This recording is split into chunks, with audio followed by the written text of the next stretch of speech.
Landing burn has been ignited.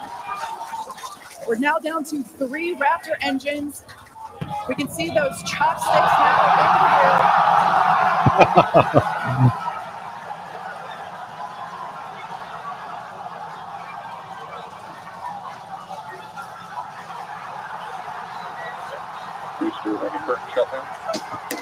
Micadilla had popped the booster.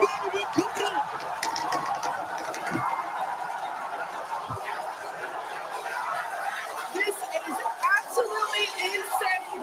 On the first ever attempt, we have successfully caught the Super Heavy booster back at the launch tower.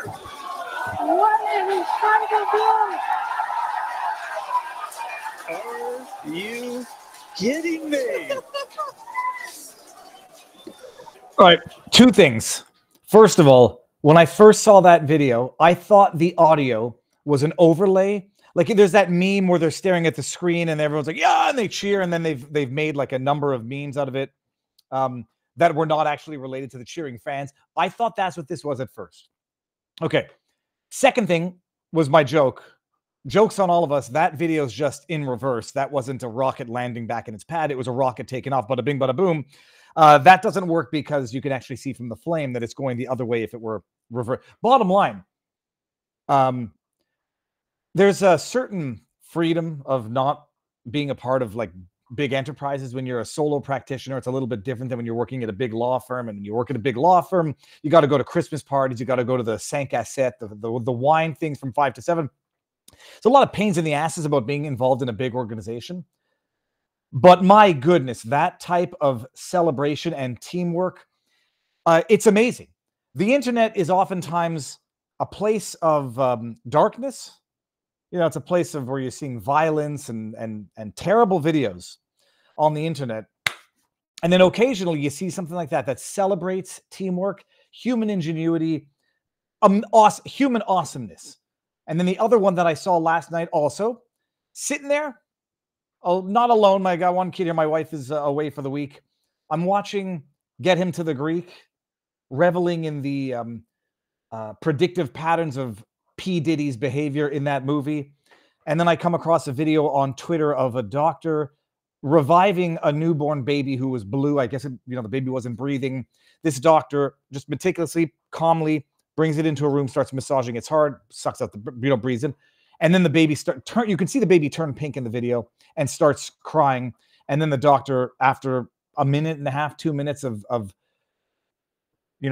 mission at hand, the doctor lets out a smile. And it's like, if you don't sob like a little baby watching those videos, you may or may not have a heart. All right. But I wanted to start on something good so that we don't have to start on the stuff that's going to make you want to puke, which we're going to get into in a bit. First things first, everyone in our locals community, you know that I firmly believe that I blew out my MCL, the myocardial ligament, whatever the heck, the one on the inside of the knee, because I'm a freaking idiot and I'm at the beach with my kid and I have the surfboard, and it's not even like surfing or anything. I'm just like standing alongside the water with the surfboard, holding it laterally to the ocean. And then a big wave comes in, crashes it, and pushes the entire surfboard with the force of the ocean into the outside of my right knee. And I felt something pop and debilitated. It's like, it was like the scene in 127 Hours when he cuts through the nerve in his arm to free himself from the rock. It was like a key on a piano popping. And then I bit my cheek on both sides. So I'm a kvetchy old man. And I know what my father would have been saying. My father's saying, Machaya, Dave, that's God punishing you for going surfing or going to the beach on Yom Kippur. You should have been atoning for your sins. And he may or may not be part right. I also do believe it's God punishing me for the things that I've done wrong, because we are all weak. I won't lump everyone together. I am weak. I do things that I occasionally feel bad about. I know that I transgress the ethics that I hold for myself. And that's God every now and again, just plucking a cord, reminding you, on the one hand, here's a little bit of punishment for the things you might have thought you got away with. And on the other hand, no matter how bad you think things are, they can always get worse. And like that, in the snap of the fingers, there goes your MCL. I didn't go to the ER. I'm going to go maybe to a clinic tomorrow, because from everything that I can read, even if it's a full level 3 rupture, there's no surgery. It's just a question of staying off of it, which I'm not going to do either. So I once broke a toe, clean in half, just cracked in half, and it healed broken. And I vowed one day I'll show the picture of the video of me being able to turn my pinky toe absolutely perpendicular, and you can see where the bone broke and where it healed totally separate. But all right, setting all that aside, people, I wanted to start with this video, which is going to make you retch. 2 reasons why I didn't. I didn't want this stream getting copy claimed right away, because it will get these bastard copyright trolls will claim an entire stream because you used 30 seconds for commentary purpose, fair use commentary of their newsworthy events. I also wanted to start with something good for the show. We're going to talk about it when Barnes gets out here. The hearing that occurred before the New York Court of Appeals 2 weeks ago in the New York nipple judge Engelron and Tish James political persecution of Donald Trump. And it's like, I live on the internet. I take for granted everybody knows and has seen these videos in the past. But then again, you know, the internet memory is short. Where the heck is it? Because I did bring it up here. It's the Leticia James. Remember when? No, I've been saying it from the beginning. No, a reminder. Tish James, when she ran for Attorney General of the state of New York, effectively, categorically, unequivocally ran on a campaign of prosecuting Trump if and when she were ever to get elected. If that is not weaponization of the legal system, given what she did afterwards, I don't know what is. I just want to play. First of all, you look at her face and she's consumed with anger. It snarls in her nostrils. I want to get to one part in particular. Uncharted territory. Look at this. We are angrier and more deeply divided than we've ever been at any point in our history. Well, she's yelling at me. The Civil War. And at the eye of the storm is Donald Trump. It's him. He's the problem for your hatred, not you, Leticia. But I wanted to go to a part of this where everybody needs to understand this. Leticia James campaigned off prosecuting Trump, and she was floating idiotic, legally untenable, and factually baseless grounds to prosecute Trump. And some of us who have been living this since 2018 and earlier remember it. She originally said she was going to prosecute Trump. He should be indicted on money laundering. Listen to this. In addition to that, the Office of Attorney General will continue to follow the money. You follow the money. Because we believe that he's engaged in a pattern and practice of money laundering. Laundering the money from foreign governments here in New York State, and particularly related to his real estate holdings. Put it on pause there.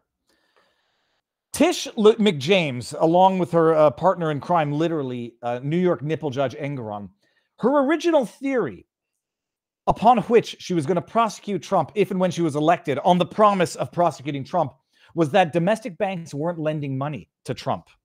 And so he had to be laundering his money for the purposes of his New York real estate because domestic banks weren't lending to Trump, which was factually wrong and stupid. Like she's just stupid. A stupid, angry, nasty woman with a severe case of TDS. And then when I guess it became undeniable that, no, that's a baseless, factually incorrect legal theory, well, it went from money laundering to somehow he must have been defrauding the banks. He must have been defrauding the banks of the money that they were in fact lending to him. And they went before the Court of Appeal. I put out a vlog, the pre-show vlog today. They had their arguments appealing New York nipple judge Engelron's insane ruling. And I pulled 2 highlights in particular. I put them in the vlog. This will be repetitive for anybody who saw them. But do I want to bring this one up? Yeah, we can bring this one up. I want to turn your attention to a different subject because your red light is on. Talking to Trump's attorney here. I'm trying to figure out about the valuation of Mar-a-Lago. I noticed that your expert, Mr. Mons, valued it at over $1 billion. He also said that if it was in the hands of a new owner, club memberships, 500 club memberships could be sold for how much? Generating $250 million. That's a lot of money. It generates revenue of over $50 million a year in 2022 and 2023. Stop. Mar-a-Lago, set aside the value of the real estate itself, which is immeasurably valuable. The business could sell its memberships for $500 million. It generates, what did they say, 25 million a year? No, 50 million a year. And that New York nipple judge Engelron came in and said, yeah, I'm going to go with the county appraiser and say this property is worth $18 to $27 million because of restrictive covenants on it. And at the time, we were all calling this out loud and proud. And then fake news media and the fake news wordsmiths of the devil, fact checkers, came out and said, no. New York nipple judge Engoron never evaluated the property at 18 to $27 million. And Supreme Court values it at 18 to $27 million because of restrictions. Do you have anything to say about those restrictions taking it down in value? Yeah, here's what I have to say about that. Engoron is an idiot. He's a political hacked, corrupt judge of an idiot who deserves to get impeached and locked up, because this isn't just a case of a judicial injustice. It's a question of trying to deprive someone of life, liberty, and the pursuit of happiness. They are trying to violate Donald Trump's constitutional rights. And nobody should forget that. There was another one that this one. I do want to, pat myself on the back here. By the way, this is the judge for the state. The attorney for the estate, she gets cut off as she's introducing herself because they've had enough of her bullshit. Listen to this. May it please the court, Judith Vale for the New York. Can you believe the way she flips her page? Look at that. May it please the court, Judith Vale for the New York Attorney General's office.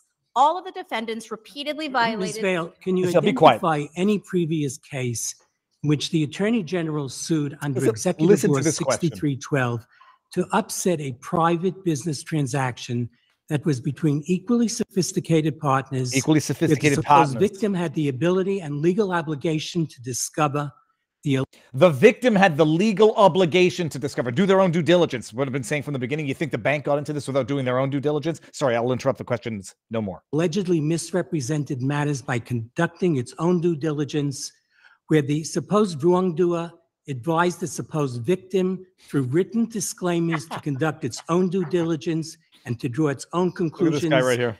Where the alleged misrepresentation almost entirely concerned inherently subjective valuations of properties and businesses. Yes.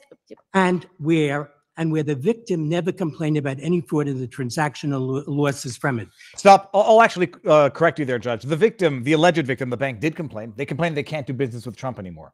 Because I've gone through the cases which you've cited, and all of them always involved the consumer protection aspect. It involved protection of the market. Several responses. And I want to add to his question, and little to no impact on the public marketplace. That, ladies and gentlemen, is what it looks like when you get your ass handed to you. There has been no ruling yet, as far as I know, and we'll clarify when Barnes gets here. There's been no ruling yet.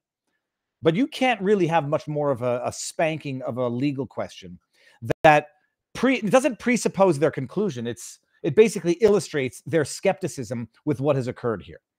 So there, as far as I know, Jeremy from the Quartering asked, like, what's these viral videos going around that Trump won on his New York appeal?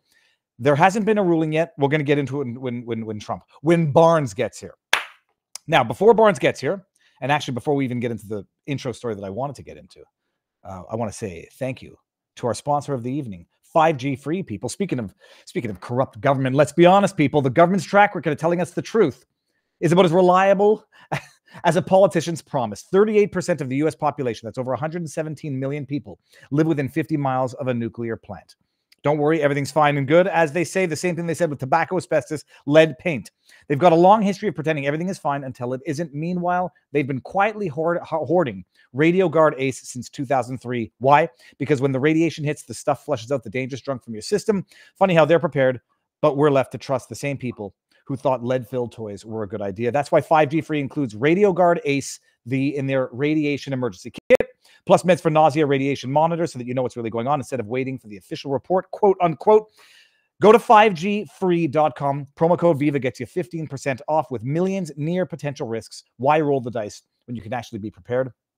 And like we saw out of New York, by the way, when they tell you to go wash your clothes off after a nuclear bomb goes off, just go shower, wash your hands, wash your clothes, and you'll be fine. Duck and cover, people. Duck and cover. All right. The news of the day that I feel morally obliged to address.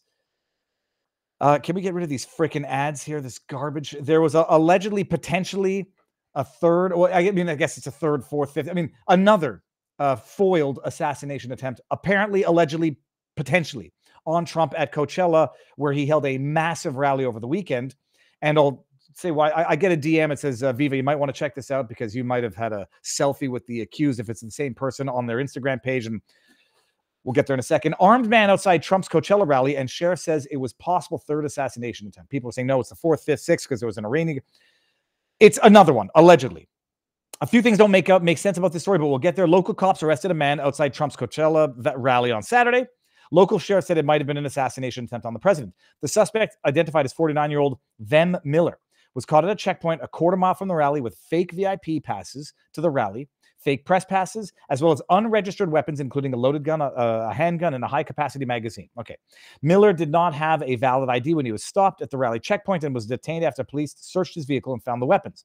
We probably stopped another assassination attempt, said the sheriff, Chad Bianco.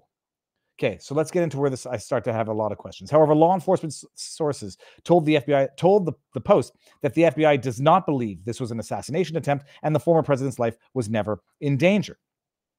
He was released after posting $5,000 bail, police records show. All right, so we can stop there. Oh, then apparently Bianco said that this guy was a member of the what's it called, the Sovereign Citizen Society, and he was there to kill Trump because there was some. Let me see here. Citizen, is this the article that? Citizen.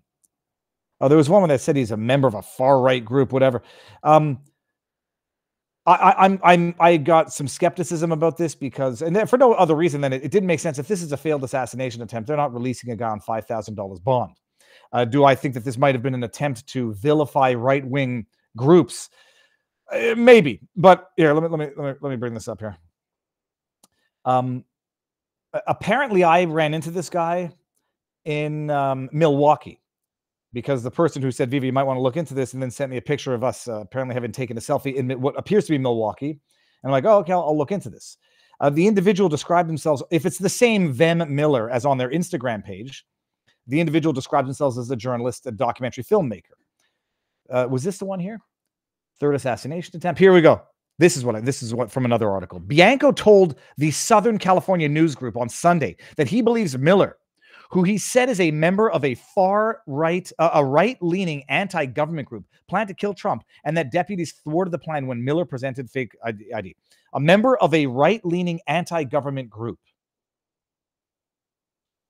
And then he was released on $5,000 bond. I say that if this is a failed assassination attempt, they're not releasing him on $5,000 bond. This guy appears to be a documentary filmmaker, so maybe if he had fake VIP passes, he was trying to get close access to the. Just things to throw out there. Why he would have guns? Well, I don't know what the gun laws are in California, and it might be that some of the guns that are legal elsewhere are not legal in California, and so that might actually be illegal in California. Much like it's questionable as to, depending on what type of Glock Kamala Harris actually allegedly owns, may or may not be legal depending on the type of Glock it is. But then go to the Instagram account and you got pictures of the individual with Russell Brand, RFK Jr. That looks like Ian Carroll. I don't know who that is. And then you go over here, and another one a little bit. You got Don Trump Jr. That looks like Newt Gingrich. Is that Newt Gingrich? Don't know who that is up there. You got Vivek Ramaswamy, and then you got me here, which is where the building in the back, I'm certain, was the building in Milwaukee. So is this another foiled assassination attempt? The individual looks more like a GOP, not junkie. What's the word? Not even, I want to say a groupie, who may have been carrying guns. I don't know, for his potentially in his own mind for his own protection, or they might have been illegal in California. And there's other explanations that should be entertained before one jumps to too many conclusions. And if this dude was there, in fact, on a foiled assassination attempt, and in California they let him out on $5,000 bail, I got even more questions. All right, while Barnes makes his way in here, let's start with some tipped questions coming from our locals community. Thank you for your honest and open opinion and encouraging an open conversation. Pete to base, thank you very much for thanking me. I got I hate death, also known as thanatophobia. My third tip chat, the first time you said you've never forget my name. The second time you said you've never seen it before and definitely would have remembered it. Let's see what happens the third time. Always look forward to the Sunday show, Sunday shows Viva and Barnes. I hate death. I definitely remember having seen it. In fact, I'm curious that I don't think I would have ever said that I don't remember having seen it. TM Davis, $30. Thank you very much. Then we got Awazawa over on Rumble. Did you watch the quartering reaction to the woman mouthing the same words as Kamala Harris during the town hall? He posted it out on his X account, evidence showing it was transcripted. It isn't. This is no, I'm not, no shade. I would respectfully disagree with the quartering. I think that person in the audience was showing how Kamala Harris is such a gosh forsaken broken record that you can literally mouth what she's going to say. I can mouth what she's going to say. She says the same bloody things every single sort I'm looking for, every single rally that she does. I was born in a middle-class family. My mother worked very hard. We had a second mama named Mama or Mimi or whatever the hell she calls it. And, she's a proud gun owner. She too is a gunner. What's the other one? Oh, the other one's people deserve to be heard. Donald Trump, all he does, if you go to his rallies, I invite you to go to his rallies. What you'll see there is a man airing his personal grievances. He never asks what's good for you. He comes out and it's all about him. When I was a district attorney, I never asked someone if they were Republican or Democrat. I asked if they were okay. I could give Kamala Harris's speeches. So I don't think that shows that there was a transcript that they could see. I think it wouldn't have been obvious anyhow. I think it shows that she's just a broken freaking record. And everybody has her campaign speech memorized for now. Now, the other thing that I'm following is the guy who claims to have evidence that Tim Walz had potentially illegal relationship with a potentially illegal minor, and that he took this kid apparently to gay bars and a number of things for which I said I don't believe it yet. I know what I believe, but as we say in the industry, it doesn't matter what you believe. It doesn't even matter what you know. It matters what you can prove. And extraordinary claims require extraordinary evidence. And in as much as I know what I believe, I know. I'm trying to find the link here. I know that I'm going to be following that guy's story, but it did bring up another story from a little while ago. This guy, what's his Twitter handle? I forget what his Twitter handle is. I'll have to get it in a second. Claims that he's got evidence from someone who was underage at the time that Tim Walz had an unlawful relationship of a homosexual nature with him. And then it really makes you go back and read an article that some of us may or may not have recalled from the time. I didn't recall it from the time, but we got a good community above average who sent me the link, or at least the screen grab that I was easy to find it. Tim Walz and his wife, Gwen, took a gay student to an Indigo Girls concert in the 90s. A spokesperson for Gwen Walz told the New York Times that she and her husband had grown close to the gay student at the Nebraska Public High School where they taught. That's some weird ass shit, if I might say so myself. That even if there's no illegal relationship with the minor of a homosexual nature, that's weird. And that shows me someone who doesn't respect boundaries. First of all, taking a high school kid to a concert that's not your own, unless it was with his kid, is weird. And then taking a kid because they're gay to an first of all, who's the concert? Indigo Girls? Oh, I remember the Indigo Girls. Anyhow, a Minnesota Governor, Tim Walz, vies for the U.S. presidency. New details are surfacing about his teaching career, including the impact he made as a faculty advisor for a high school gay-straight alliance club. However, sources say the Walz family were LGBTQ+. Hey, you bigots, it's 2S LGBTQIA+, and get with it. He was a community booster before then, as especially evidenced by one extracurricular Indigo Girls concert where the Walz taught in Nebraska. In an interview with the New York Times, Jacob Reitan, a former student of Walz and the nay Whipple, both teachers, yada, yada, yada, described feeling stunned when Ms. Walz announced her husband would be leading the Gay Student Association. Reitan said he had been subjected to homophobic abuse by other students, but confiding in Ms. Walz that he was gay gave him enough confidence to also come out to his parents and eventually to the school. All of this actually strikes me as being very, very weird right now. After coming out, and with Mr. Walz in charge of the Gay Student Association, the bullying generally came to a halt. Okay, whatever. It was important to have a person who was well-liked on campus football coach. Okay, whatever. I see Barnes in the backdrop, so I'm just going to wait for him to get in here. Let me see here. I got just a thank you from Susie C. in the house. Susie, thank you very much. So I'm waiting on that information to come out from that account, and we'll see. Hold on 1 second. You get out, and you're not coming back in. Oh, God, it hurts. Go. Get out.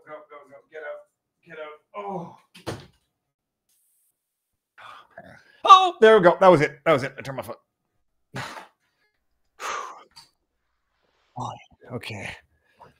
Sorry, Robert, I'm just kvetching like an old man. Oh my goodness. Okay, I'm just stretching my leg out there. Sir, how goes the battle? Good. All right. Well, Hunter S. Thompson. What is that? That is the Proud Highway. So it's all of his letters that have been gathered over the years that he wrote to people. They put together in a book, which is pretty cool. Oh, we're getting an update here. No assassination attempt. Let me see what this says. Yeah, the guy was... That story never made sense from the beginning.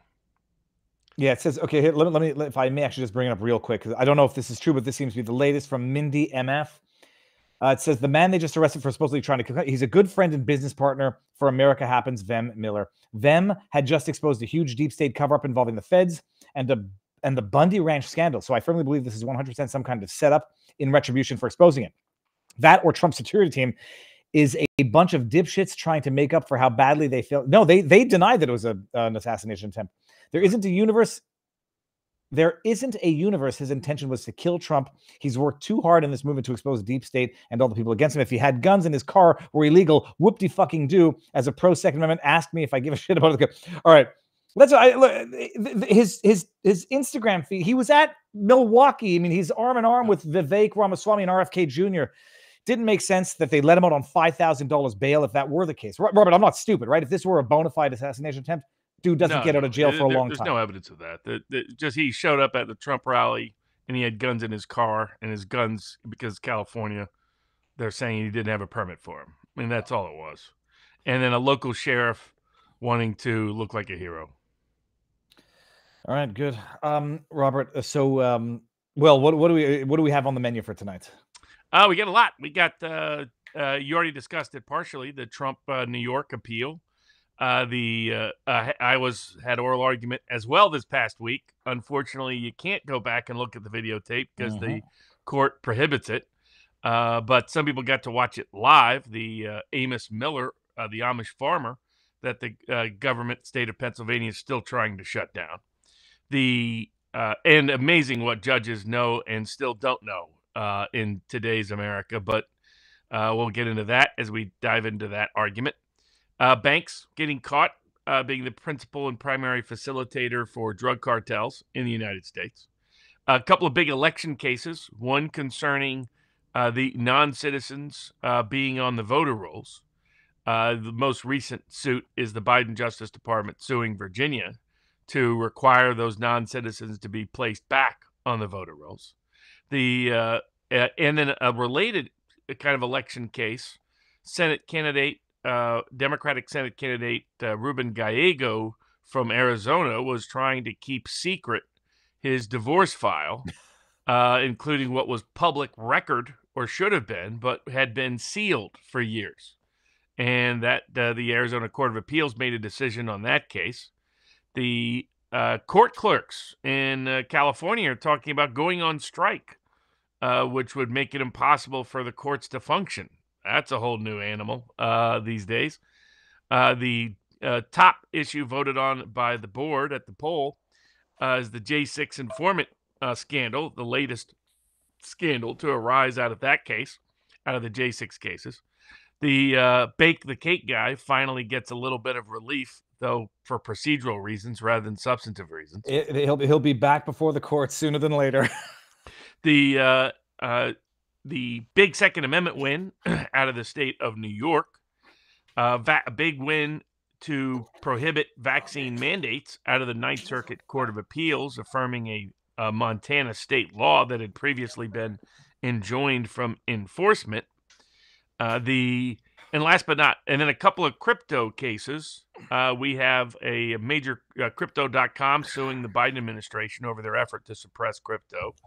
And we have the Bitcoin Jesus. We've talked about this case before, but it continues to move forward. This is Roger Ver, that the U.S. government is trying to indict and extradite from Spain.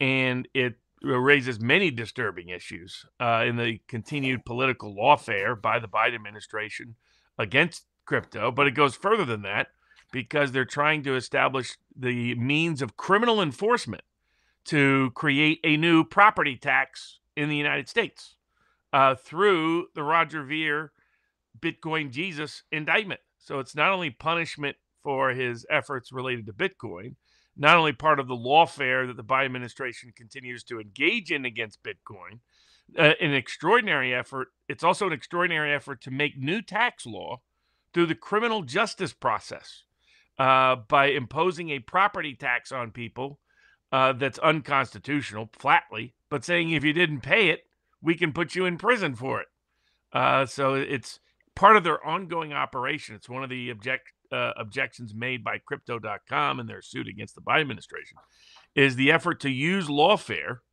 as a mechanism for establishing new law that never passed the actual legislative branch and that constitutionally couldn't, extending and expanding SEC power in places it doesn't belong, much like the administrative state is trying to do. And that takes us to the last topic, all the different cases. SCOTUS just started back up, and there's a dozen or so hot cases already on the docket, some of which relate to the administrative state seeking power far beyond what Congress or the Constitution ever afforded it. And Roger Ver, Bitcoin Jesus case is simply emblematic of that on multiple fronts. I'm sure you're following, this is not off topic, but not one of our topics. I'm sure you're following the markets. There's been, in the predictive markets for the presidency, about a 30% swing, Robert, in the last week, if I'm not mistaken. Yeah, it depends on which market, but this relates to the legal case. So that we covered, Kalshi, Kalshi, won their case against the Biden administration that election markets are not gambling markets. They are not random events of chance as to who is going to win an election and the margin of victory they may win it by, whether measured by popular vote or electoral vote, as the case may be. Consequently, Interactive Brokers has also now opened up a bunch of U.S.-based markets. Kalshi has opened up a bunch of U.S.-based markets. That has diversified the funding into those markets, and there's been increased funding in places like Polymarket, Bet Online, Bet US now has markets that parallel Bet Online, and the ability of Democrats to manipulate those markets is diminishing as the amount of funds comes into those markets and as U.S. funds come into those markets. And what those funds are predicting is what I said is one of their legal reasons, public policy reasons. The Biden administration went to such great efforts like the Obama administration did before them to harass these markets, try to shut down Predictit. So Predictit has 1/10 of the markets that it used to have in 2020, when you could bet on the margin of victory in a whole bunch of states to some people's profit in 2020. Was because they don't want an independent source of information to second guess the institutional and official narrative about what is taking place in an election. They want people to think that the mainstream polls and the university and media polls and the media narrative and the Nate Silvers and that crowd, that they're the ones telling you what's really happening in the election in order to manipulate opinion, in order to create a vote pattern. And that's why they went to such great lengths to suppress these various independent mechanisms of betting markets and prediction markets, challenging those assumptions. And what you've seen over the last 10 days is as funds have flowed into these places due to their wins in court, they are showing that everybody in the media is wrong, according to people willing to bet with their actual dollars, about what's going to happen in the election. They're predicting a much higher likelihood of success for Trump than Nate Silver, The Economist, than YouGov, than 538, than the New York Times, than Nate Cohn, all the so-called experts that want a monopoly on what's happening in the electorate. The person actually betting with their dollar is saying they're lying to you. And they want to profit from the fact that these folks are lying to you. And I think, and by the way, much of what made these election markets possible is Bitcoin, which, relates to why they're trying to harass the Bitcoin world, particularly the part of the Bitcoin world that wanted to use it and want to use it to democratize and empower ordinary people through a mechanism of exchange, a means of exchange that is outside the monopolistic control of central planners or any central figures, whether big banks or big governments or bureaucrats, whoever they may be. And it's probably not a coincidence that the primary proponent of the democratization of Bitcoin is Bitcoin Jesus, who they're trying to lock up for life as we speak. So all these things tend to overlap and interact in ways that might surprise the novice viewer. Also not a topic of that we plan to discuss, but I'll throw it out there while we're at it. We didn't talk about the CBS scandal of them having edited the response to Kamala Harris's initial airing, right? Now, they do that all the time. They've been doing that for 30 years. Well, they don't get caught all the time. And the question is, when Trump comes out, they don't get called on it all the time. Is there any is there any possibility to, I don't know, removing their license, stripping their license, as Trump asked for, because of what they're doing? I think it's more that their effort to influence political elections in ways that circumvent the FEC rules may be a way to approach that. And that forever Ralph Nader has advocated that the public airwaves should be seen as a public trust, not a private right. And that thus things like their FCC license of these corrupt institutions should be brought onto, first, they should have to pay for them in ways they haven't to date. And second, should be brought into scrutiny and skepticism, given how they have continually give false information to people. They are the leaders of disinformation, and the ways they try to manipulate election results in particular, which we've seen throughout. I mean, to give an idea, 60 Minutes always got the reputation as this hard-hitting, investigative piece, but they would put people under, they would deliberately turn up the heat on the lights to make people look like make people sweat. And then they would edit out where they would hurt the person to make it look like one story rather than another story. I'll give you an example.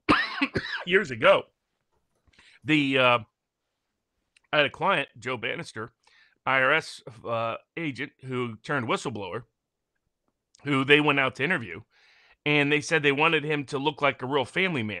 They wanted him to connect at that level. So they felt that it said, "Is there anything you do along those lines?" And he said, "Yeah, I like to skateboard with my son." And they're like, "Oh, that'd be great. So can you go out and skateboard?" So he went out skateboarding.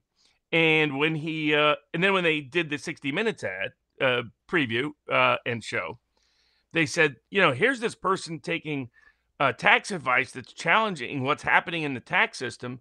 And they show a video of him skateboarding as if he's a complete, surfer crackhead. So the 60 Minutes has been a fraud for forever.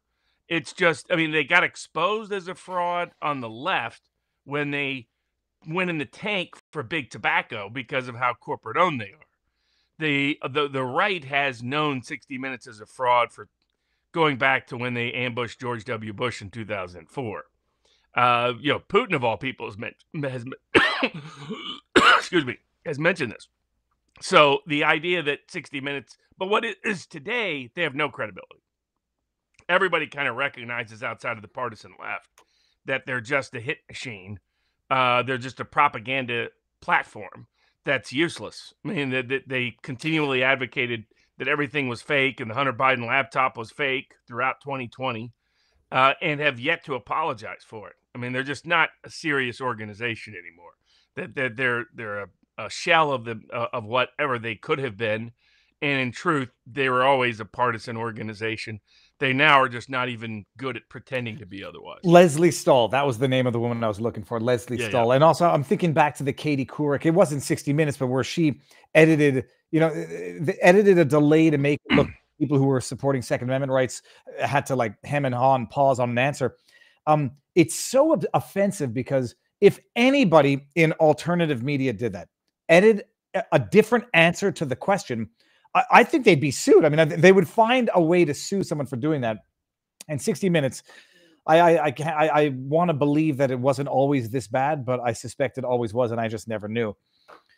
All right. I guess we'll start with the one that I started with already, but the New York appeal case. Now, we talked about it last week. The Quartering put out a tweet that said, what's with these viral videos going around saying that Trump has won his appeal out of New York? There has been no ruling yet. unless I'm mistaken, and I'm not mistaken. When we talked about it last, we were saying, like, whether or not they're even going to render a decision before the election. I listened to the whole thing, snipped a couple of the most incredible highlights to illustrate. Sometimes the judges ask questions in an explorative manner, and other times they ask questions that are not predicated on their conclusions, but that very much highlight the conclusions to which they've already come. Asking them for their best argument to contradict the conclusion to which they've already come. To me, it seems 1,000% clear that the Court of Appeal is going to overturn the decision. The questions they were asking were questions that illustrate the injustice of the entire prosecution, but most importantly, they were questions to which the answers were wholly unsatisfactory. All of the case law that you've submitted to us, there was a victim to the actual fraud. There was actual fraud. Where are the limits to this legislation if Letitia McJames and New York nipple judge can go and intervene in every private contract out there? Where's the line? The Trump's team says there is no line. If this passes, there is no line. And the state's argument was, we'll decide where the line is. And so, like, all of these questions, they underlied the conclusion to which I think the Court of Appeal already came. But there has been no decision yet, and there's a reason why people seem to have a Mandela effect of having heard that there was a decision ruled. Well, I think what happened was we covered this at the time the oral argument was made, and there was a delay in complete coverage of it. And then this week, some other people put out videos, and then Elon Musk shared one of them. And then that went viral, and people drew conclusions from the video that were different than what has actually happened and in the underlying event. So what happened was the conclusion of the person who did an analysis of the oral argument was that their conclusion was the New York court, the appellate division of the Superior Court in New York, would overturn the Superior Court's judgment, the civil fraud judgment brought by the state of New York against Donald Trump and related parties. And so then that led to people saying there had been a ruling.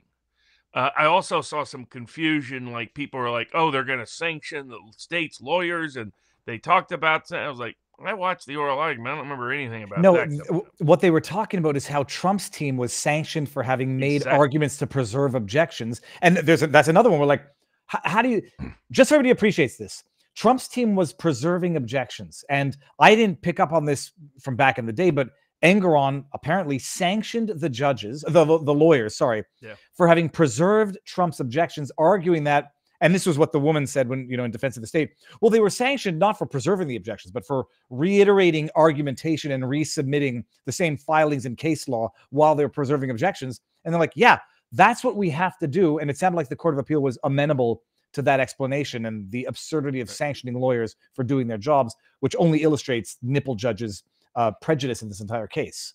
I don't know how people interpreted that as the New York Appellate Division threatening the state with sanctions. Like, I didn't hear that ever come up at all in the oral argument. That's how it became on the right-wing media. Oh, the New York Court of Appeals has ruled for Trump and is about to sanction Attorney General for New York. It's like, yeah, it's wild. They said no such thing. That didn't happen. So I think it was a little bit of overexcitement in response to the questions. As a general rule, the appeals courts have usually decided a case before it gets up to them. Not always, but whoever gets more questions usually loses. So that there's a popular misperception that if you get a lot of questions, and that's a good thing. Generally, it's not a good thing. It usually means they're hostile to you. And and they're usually trying to ask either rhetorical questions for the court of public opinion, ask questions to argue with the other judges on the panel, or try to lead you to say things that either is harmful to your case if they're against you, or helpful to help them write the argument rhetorically if they're with you. And now what is notable is this is 5 judges. This is not the final of court. That's the Court of Appeals of New York. This is the appellate division of the Superior Court. 2 of the judges, I don't think, asked a single question. 2 women on the bench. So that would suggest they might be still anti-Trump. So the question then is, do the 3 that asked skeptical questions of the state, do they end up writing the opinion? And if the other two disagree, do they really dissent, or do they just say, they save their fight for another day? As we said from the very beginning, this case made no sense. There's statute of limitations problems on almost everything. On the few things there aren't statute of limitations problems, this is a complete misuse and abuse of this statutory power. It should never have been interpreted this broadly, and if it is this broad, it raises serious constitutional questions. And then there's the way in which he handled summary judgment, the way in which he denied jury trials, the way in which he handled the Evidence Act trial, the way in which he was trying to limit defenses from being presented, his behavior in general, which had raised all kinds of red flags. So all along, the only way this case stays a judgment is if every court along the way ignores the law and ignores the public policy fallout long past Trump of the case. And I think that, if they were sincere about enforcing the Constitution, they would have allowed him to post no amount of bail at all, no amount of security to stay the appeal, to stay the judgment pending appeal. They did not. They would have been a lot more proactive before now. They would have issued, instead they allowed the damage to Trump to be done throughout the election season. But I think the three things. One, the law is clear that Trump is right and the state is wrong. And the only question has always been, will the courts enforce the law or not? The second one has been that the public policy fallout for the state of New York that has come from this case, that major businesses and major investors have said if this case is affirmed and upheld, they're going to pull out of New York or not invest in New York in the first place. And New York relies upon foreign capital investment, capital from outside the state to function in its current economic form, was going to put massive political pressure on the court to remedy the situation. And then last but not least, every judge on there knows there's a fair chance Trump is the next president of the United States. And having this case linger makes the New York courts look like a liberal laughingstock. So that's where I think ultimately the New York Court of Appeals will, in fact, overturn the verdict. But there was a lot of unfortunate misinformation this week on the way to that path. But most likely they will not issue their decision until after Election Day because they're all very democratically aligned for the most part. Yeah, that's it. The talk about sanctioning was the talk about Trump's team having been sanctioned for preserving objections on appeal. And there's been no ruling yet, and we'll see. It obviously has to be a written ruling. There will be no... Okay. Yeah, it's appeals court. They don't issue oral rulings. And any potential... I mean, there's no sanctions on the table for Engoron. Like, No. Okay. No. And there'll be nothing like that. It'll be more... statute of limitations gets rid of this, and that you have to have an actual victim in order for the state to exercise this power. That's because that allows them to get rid of everything without getting into anything else. One old guy's opinion over on YouTube says, just joined. Did you find out about the third attempt? We talked about it, and I think it's not an actual attempt. And then there was a $20 from one old guy's opinion. Like Robert Gouveia says, Ariel Engoron and his squeeze assistant playing grab ass behind the bench during the trial got their ass handed to them by the appellate court. Well, fingers crossed it translates into the actual ruling. It was more that there are legal issues that were always present that Engoron just pretended wasn't present for politicized purposes. He used his tools, as he explained 10 years ago. With summary judgment, sanctions, limiting defenses. It's what they did with AJ. It's what they did with Bannon. It's the new norm. MLM-Lat61 says, Viva, pray for your healing and comfort. I look forward to the Sunday show all week. Thank you both.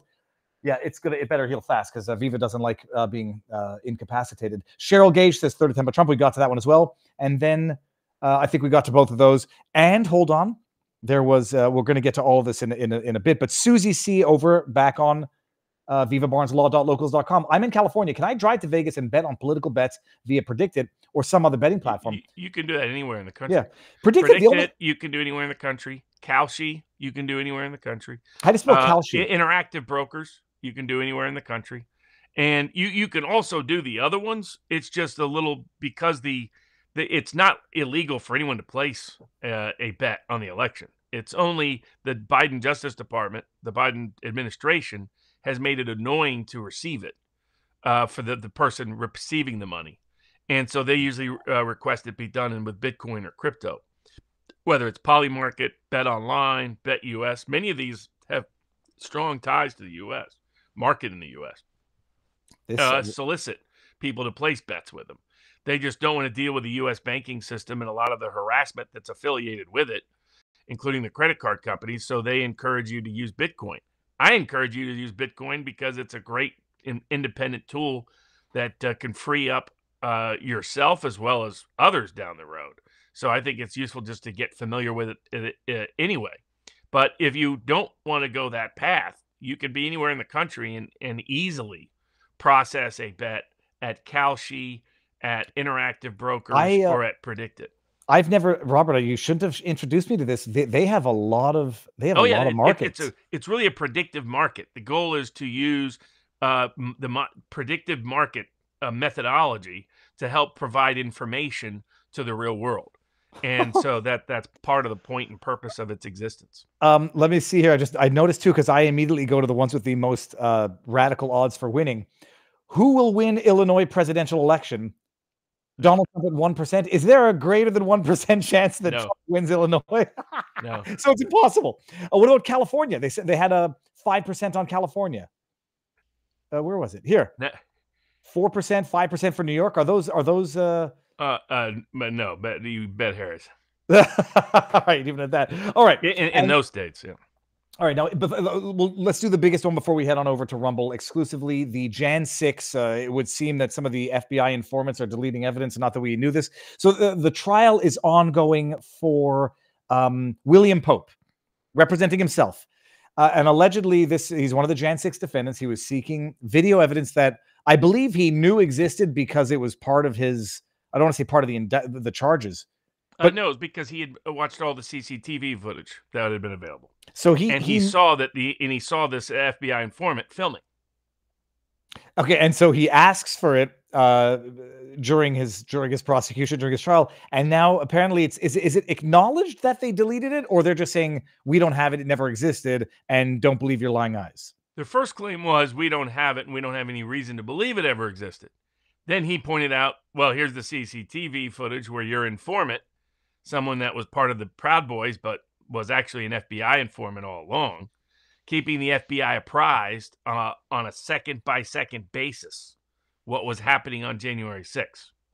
People should ask themselves some questions about that then. About the degree of government culpability and complicity in those events, whether they were as unscripted as they have been presented as, and who was actually doing the scripting.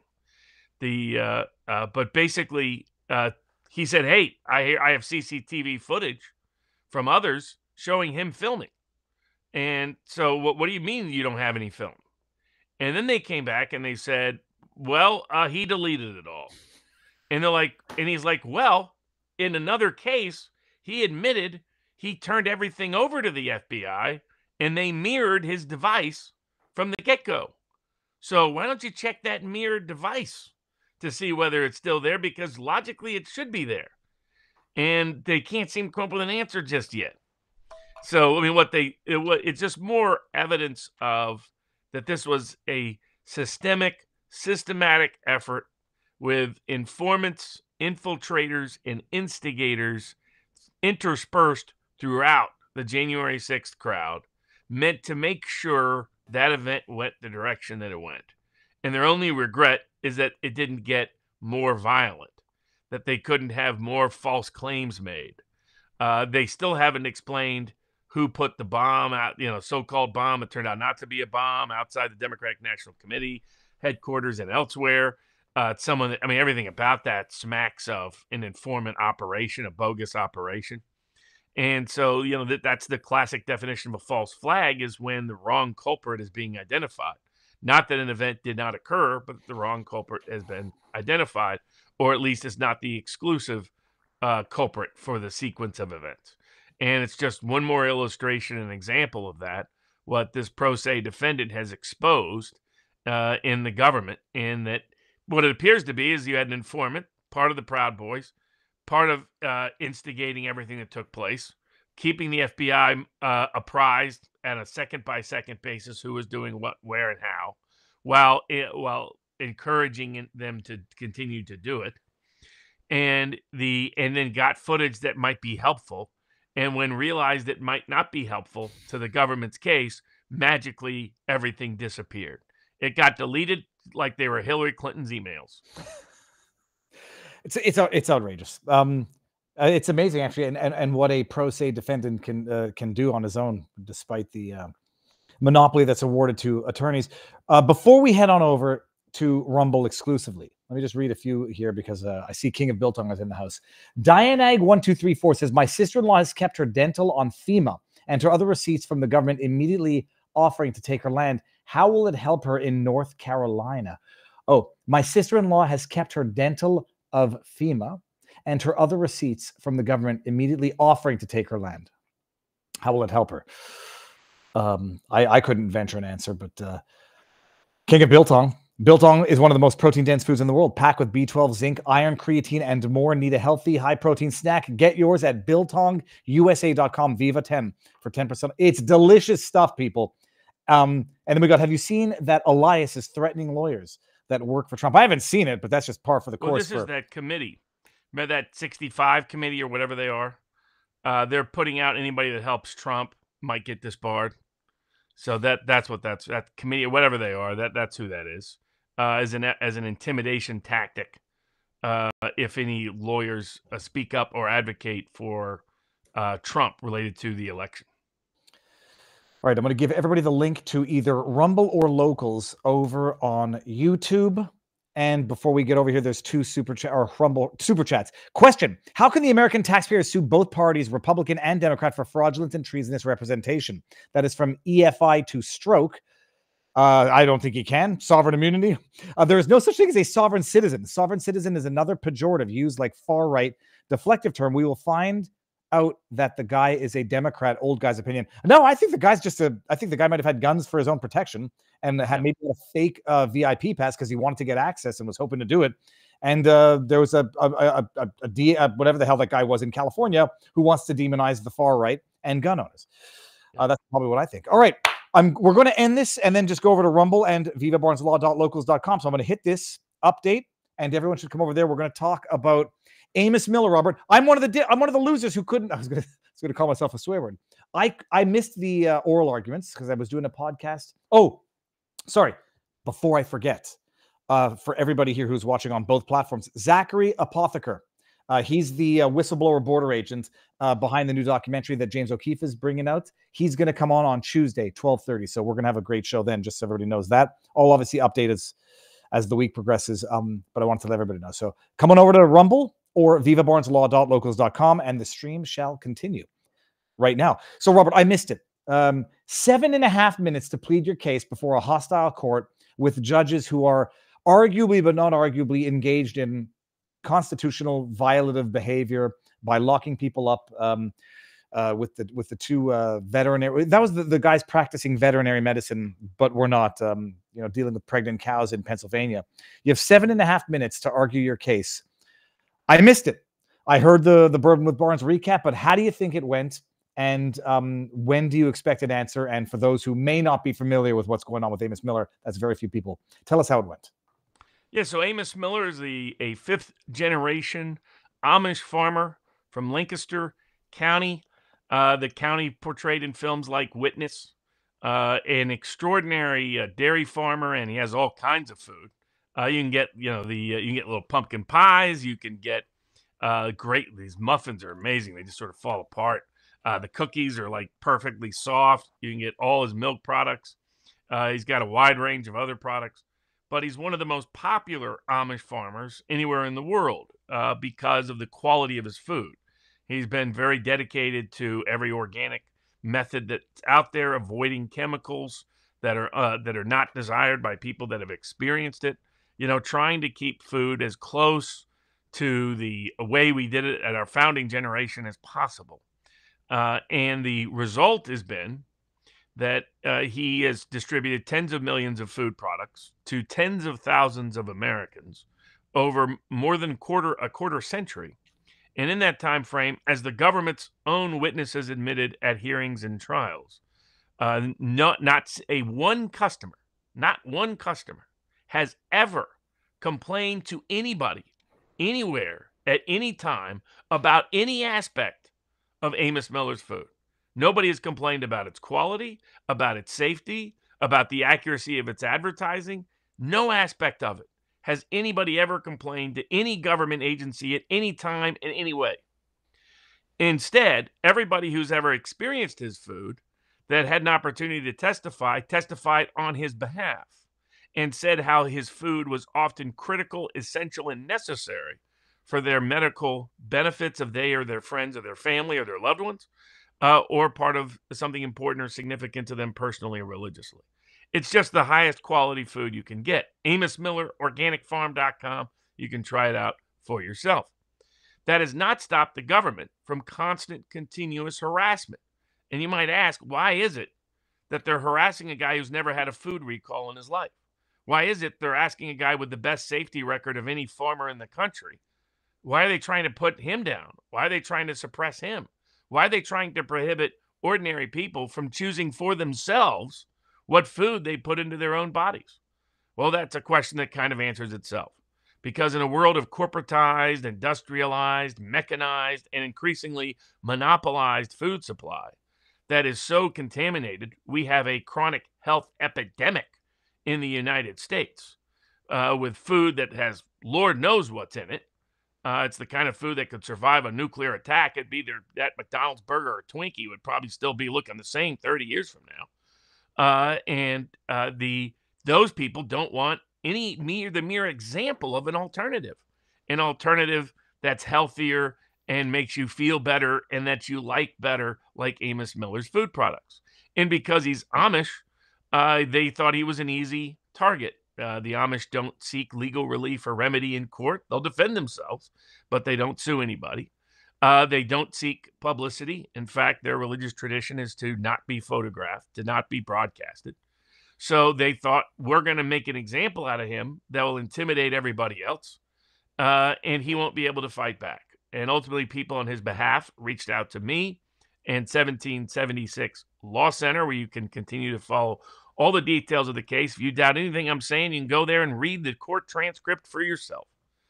And so ultimately, the trial court judge said that the state of Pennsylvania cannot prohibit people from outside the state of Pennsylvania from getting Amos Miller's food, that the permitting laws only apply to the Pennsylvania customer market. And that's it. And that's consistent with what the law says.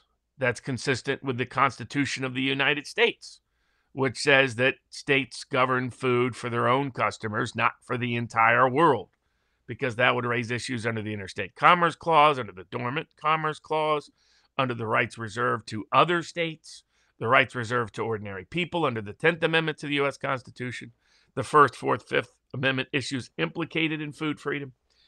And so the state was enraged and demanded that state court, trial court judge change his opinion 4 different times, and he refused. So then they went up to the Commonwealth Court, and the first thing they did is they asked for an emergency ruling shutting Amos Miller down.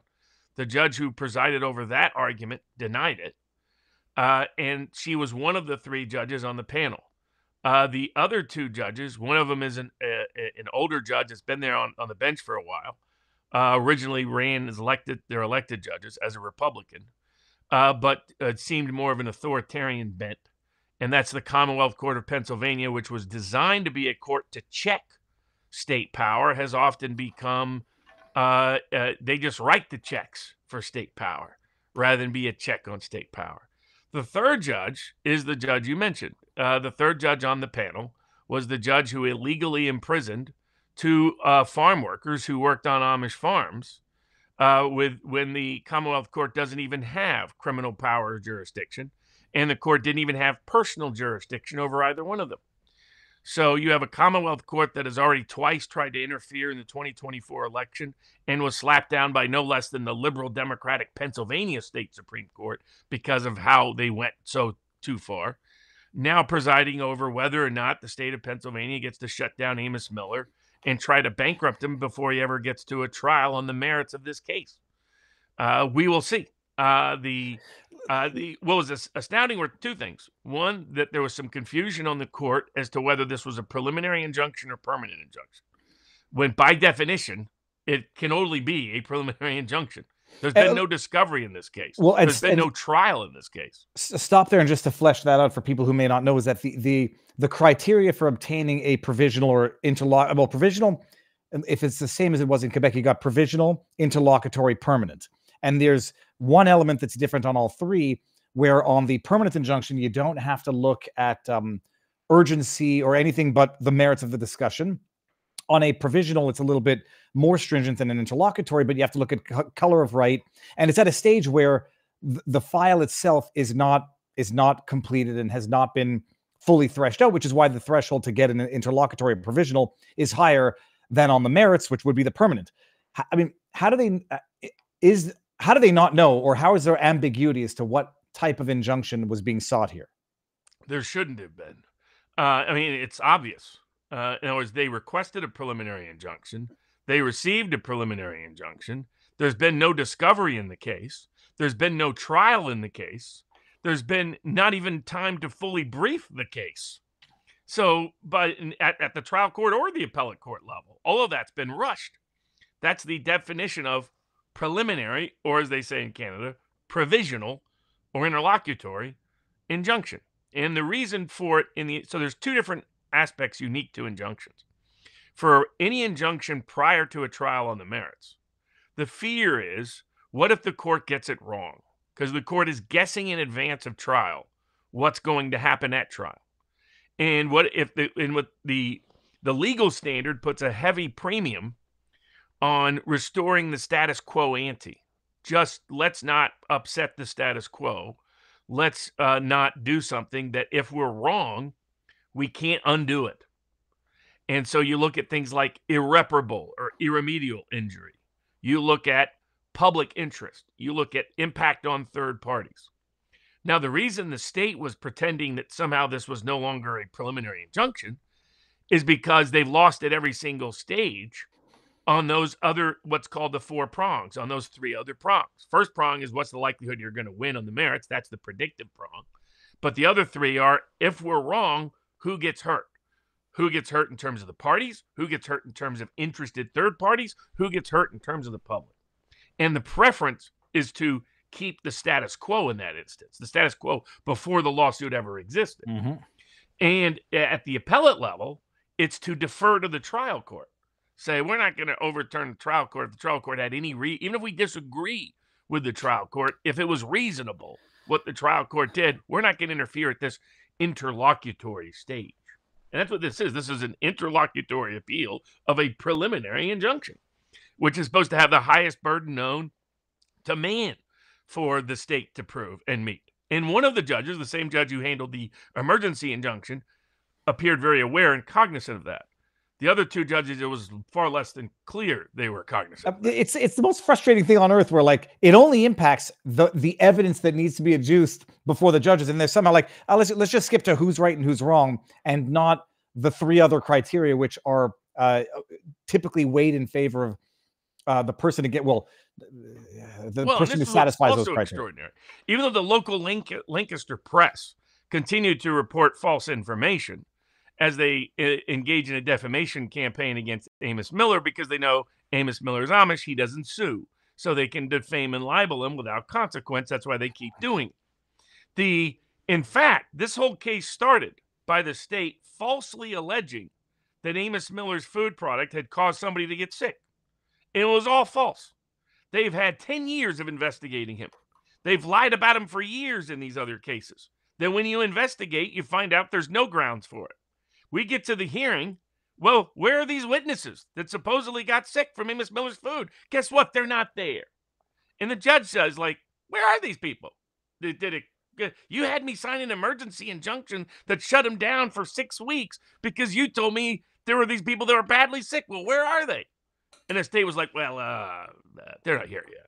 But we didn't actually find anything in the food supply that was consistent with the sickness. Oh, isn't that something? And it even turns out something they've been blaming him for 6 years ago. We get the actual final records for. This is why they want judgment without discovery, judgment without trial. and that they've been lying about him for years, and they knew they were lying about him for years. That it turned out the person had the sickness 6 months before they were ever around Amos Miller's food. This was someone, by the way, had like fourth stage terminal cancer, and they blamed that person's later death on him. Had nothing to do with him. She never even drank anything related to him. And it turned out the underlying listeria that they were trying to blame, she had 6 months prior when she was never around any kind of food of Amos Miller. And they knew this, and they hid it, and they lied about it. So when the state's attorney got up at the Commonwealth Court, here at this sort of bookmark stage of the case, does he say one word about food safety? No. Does he claim anybody would be hurt or injured if Amos Miller's food is continued to be distributed? No. The entire argument is one from power, disguised as one for safety. But now the mask is off. They don't care about safety. They didn't say one word about it at the oral argument. They just said, this is our power, and you better give it to us, or others will get out of line, judges. And the one judge, the older judge in the middle of the panel, who had been on the bench the longest, that's what I mean by older, she asked, oh, well, haven't people clearly gotten sick from Amos Miller's food? And it's like, please reread the briefs. No one's gotten sick. I was like, that's what's extraordinary. This guy has the best safety record. I'll put it up against any farmer in America.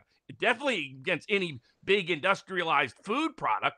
That's the reason why so many kids are sick today, and we have so many chronic diseases today, and we're bankrupting our governments with healthcare costs today, but to the profit of big pharma and big hospitals and big medicine and a lot of other folks, is because our food is such crap. There is no chronic disease epidemic in the Amish community.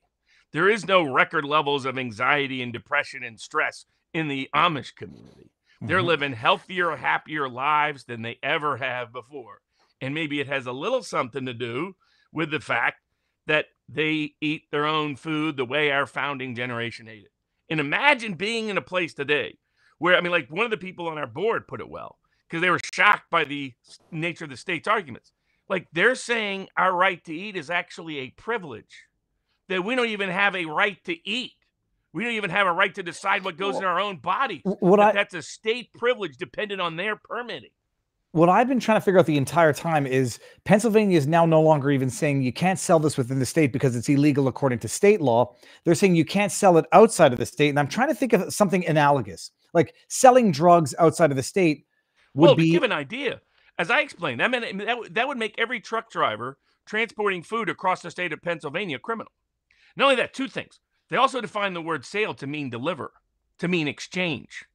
So to give people an idea, if Amos Miller took food to the Amish wedding, it's Amish wedding season in November, to someone outside of his immediate family, then that's a crime according to the state of Pennsylvania. You have to have a permit for that. Now, if you're a truck driver and you're transporting food or any part of the food supply across state lines in Pennsylvania, you're now a criminal unless there's a Pennsylvania permit for that food product.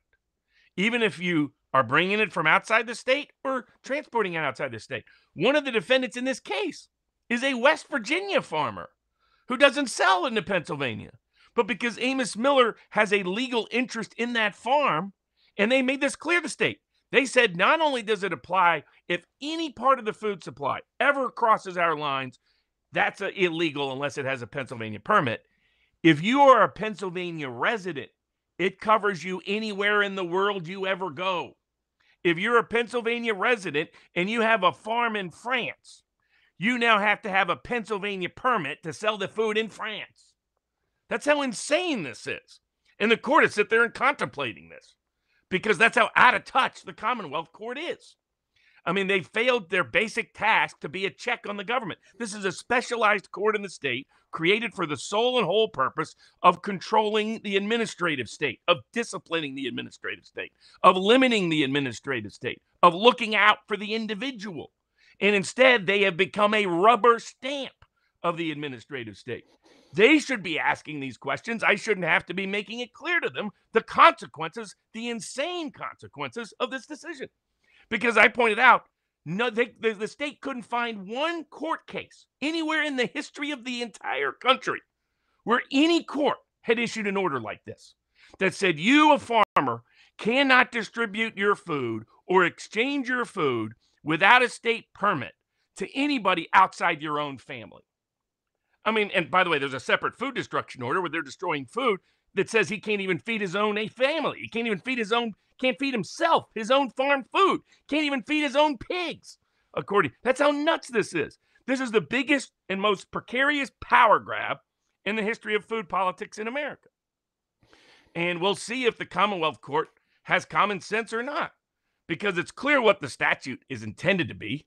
The statute says this is all about protecting the Pennsylvania customers in the commercialized marketplace. Nothing in there talks about regulating farmers, regulating the food supply, regulating people bringing food. I mean, under this law, they make it illegal for you to have a potluck dinner at your local church. That's how insane the power grab is by the state of Pennsylvania. So we'll see if the court has common sense or not. If they don't, we'll take it up to the Pennsylvania Supreme Court, take it up to the U.S. Supreme Court because there's U.S. constitutional issues implicated. But if you never know with the Commonwealth Court of Pennsylvania, unfortunately, the nature of the questions, one judge seemed on it, two of them seemed out of it. And so who knows what's going to happen? They seem like the one judge seemed shocked. So, don't you admit there was all these health problems? Like there's zero health problems. He has the best safety record of any farm in the state of Pennsylvania or in the country.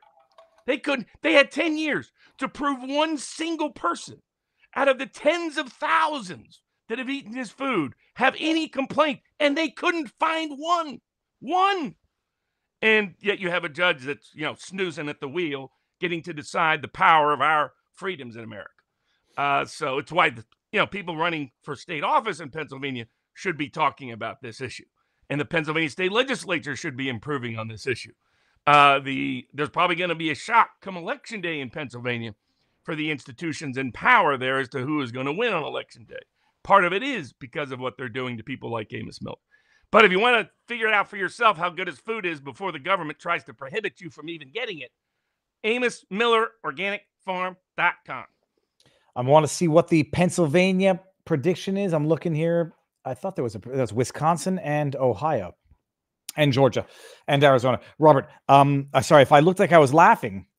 It was because I saw this meme in our locals community and it made me laugh. Holy hell, we got some funny memes in there. Okay, amazing. And I will snip this, clip it, and we're gonna, tag whoever thinks they need to tag whoever you think needs to be tagged in this. Robert, anybody running for office in Pennsylvania should be talking about this issue. Do you really think, Mr. Congressman, do you really think, Mr. Senator, do you really think, Mr. Attorney General, do you really think, Mr. District Attorney, do you really think, Mr. State Representative or State Senator, that you should get to dictate what food goes into my body? Should I get to control that, or should you? Can I get to buy food directly from the farmer like our founding fathers did and we've been doing for 200 plus years? Or do you get to dictate and determine what goes into my body? Because food freedom is a core question that is universally popular across Democrats, Republicans, Independents, Northeast, Southwest, Midwest, everywhere. Everybody agrees I should get to decide what food goes into my body, not you, the government. And yet it's these Democrats, the same ones running around saying they care so deeply about bodily autonomy, who are stripping us of our rights to have any good food available. I mean, right now, less than 2% of the food supply comes from farmers like Amos Miller. I mean, and consequently, we're the most unhealthy we've ever been in the history of our country from a food perspective. And they're trying to take that away, the 2% away, so that we're stuck with the crap, the commercialized, industrialized, Bill Gates designed crap, fake meat disguised as meat, that kind of crap. And so this is about our core freedoms. If they own our body, they own us. We're nothing more than chattel slavery at that point. Well, all right. And speaking of one corrupt court to another corrupt court, although I'm not sure how corrupt it is, there's corruption at all levels. Ruben Gallego, you've been talking about the race in Arizona. Ruben Gallego is running against Kari Lake in Arizona. Is he the favorite right now to win? Oh, yeah. And the betting favorite's huge favorite because what's happened is three things. One, I mean, this guy used to be known as a hardcore lefty, quasi-commie. His dad was a drug dealer connected to the drug cartels. That's who this guy is. He comes from that side of Arizona politics, which runs deep, and occasionally goes over to the certain McCain-related side of the on the river too, there in Arizona. And so Carrie Lake, long time, from Iowa, moves to Arizona, be a very successful reporter. They steal the gubernatorial election from her in 2022 with all kinds of shenanigans. Running for the Senate 2024. The old McCain establishment still doesn't want anybody in Trump world to be successful. Like the Cheney family, they're busy endorsing Kamala Harris, exposing to all my old conservative friends who insisted to me for years that these people were true conservatives. And I was like, no, they're not. They're frauds. They're fakes. They're phonies.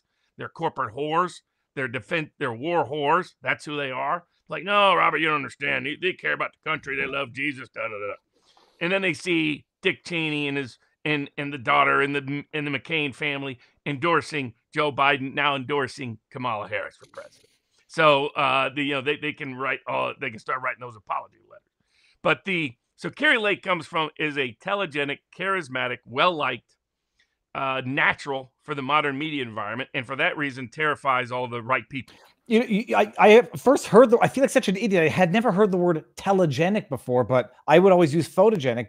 But I guess telegenic works for television, and photogenic works for photos. But she's just a natural one. I mean, she's amazing. She's amazing. Anybody who's ever met her, you've seen her on TV. She's just as charismatic in person. So the media is so scared of her, they're locking her out of as much coverage as possible.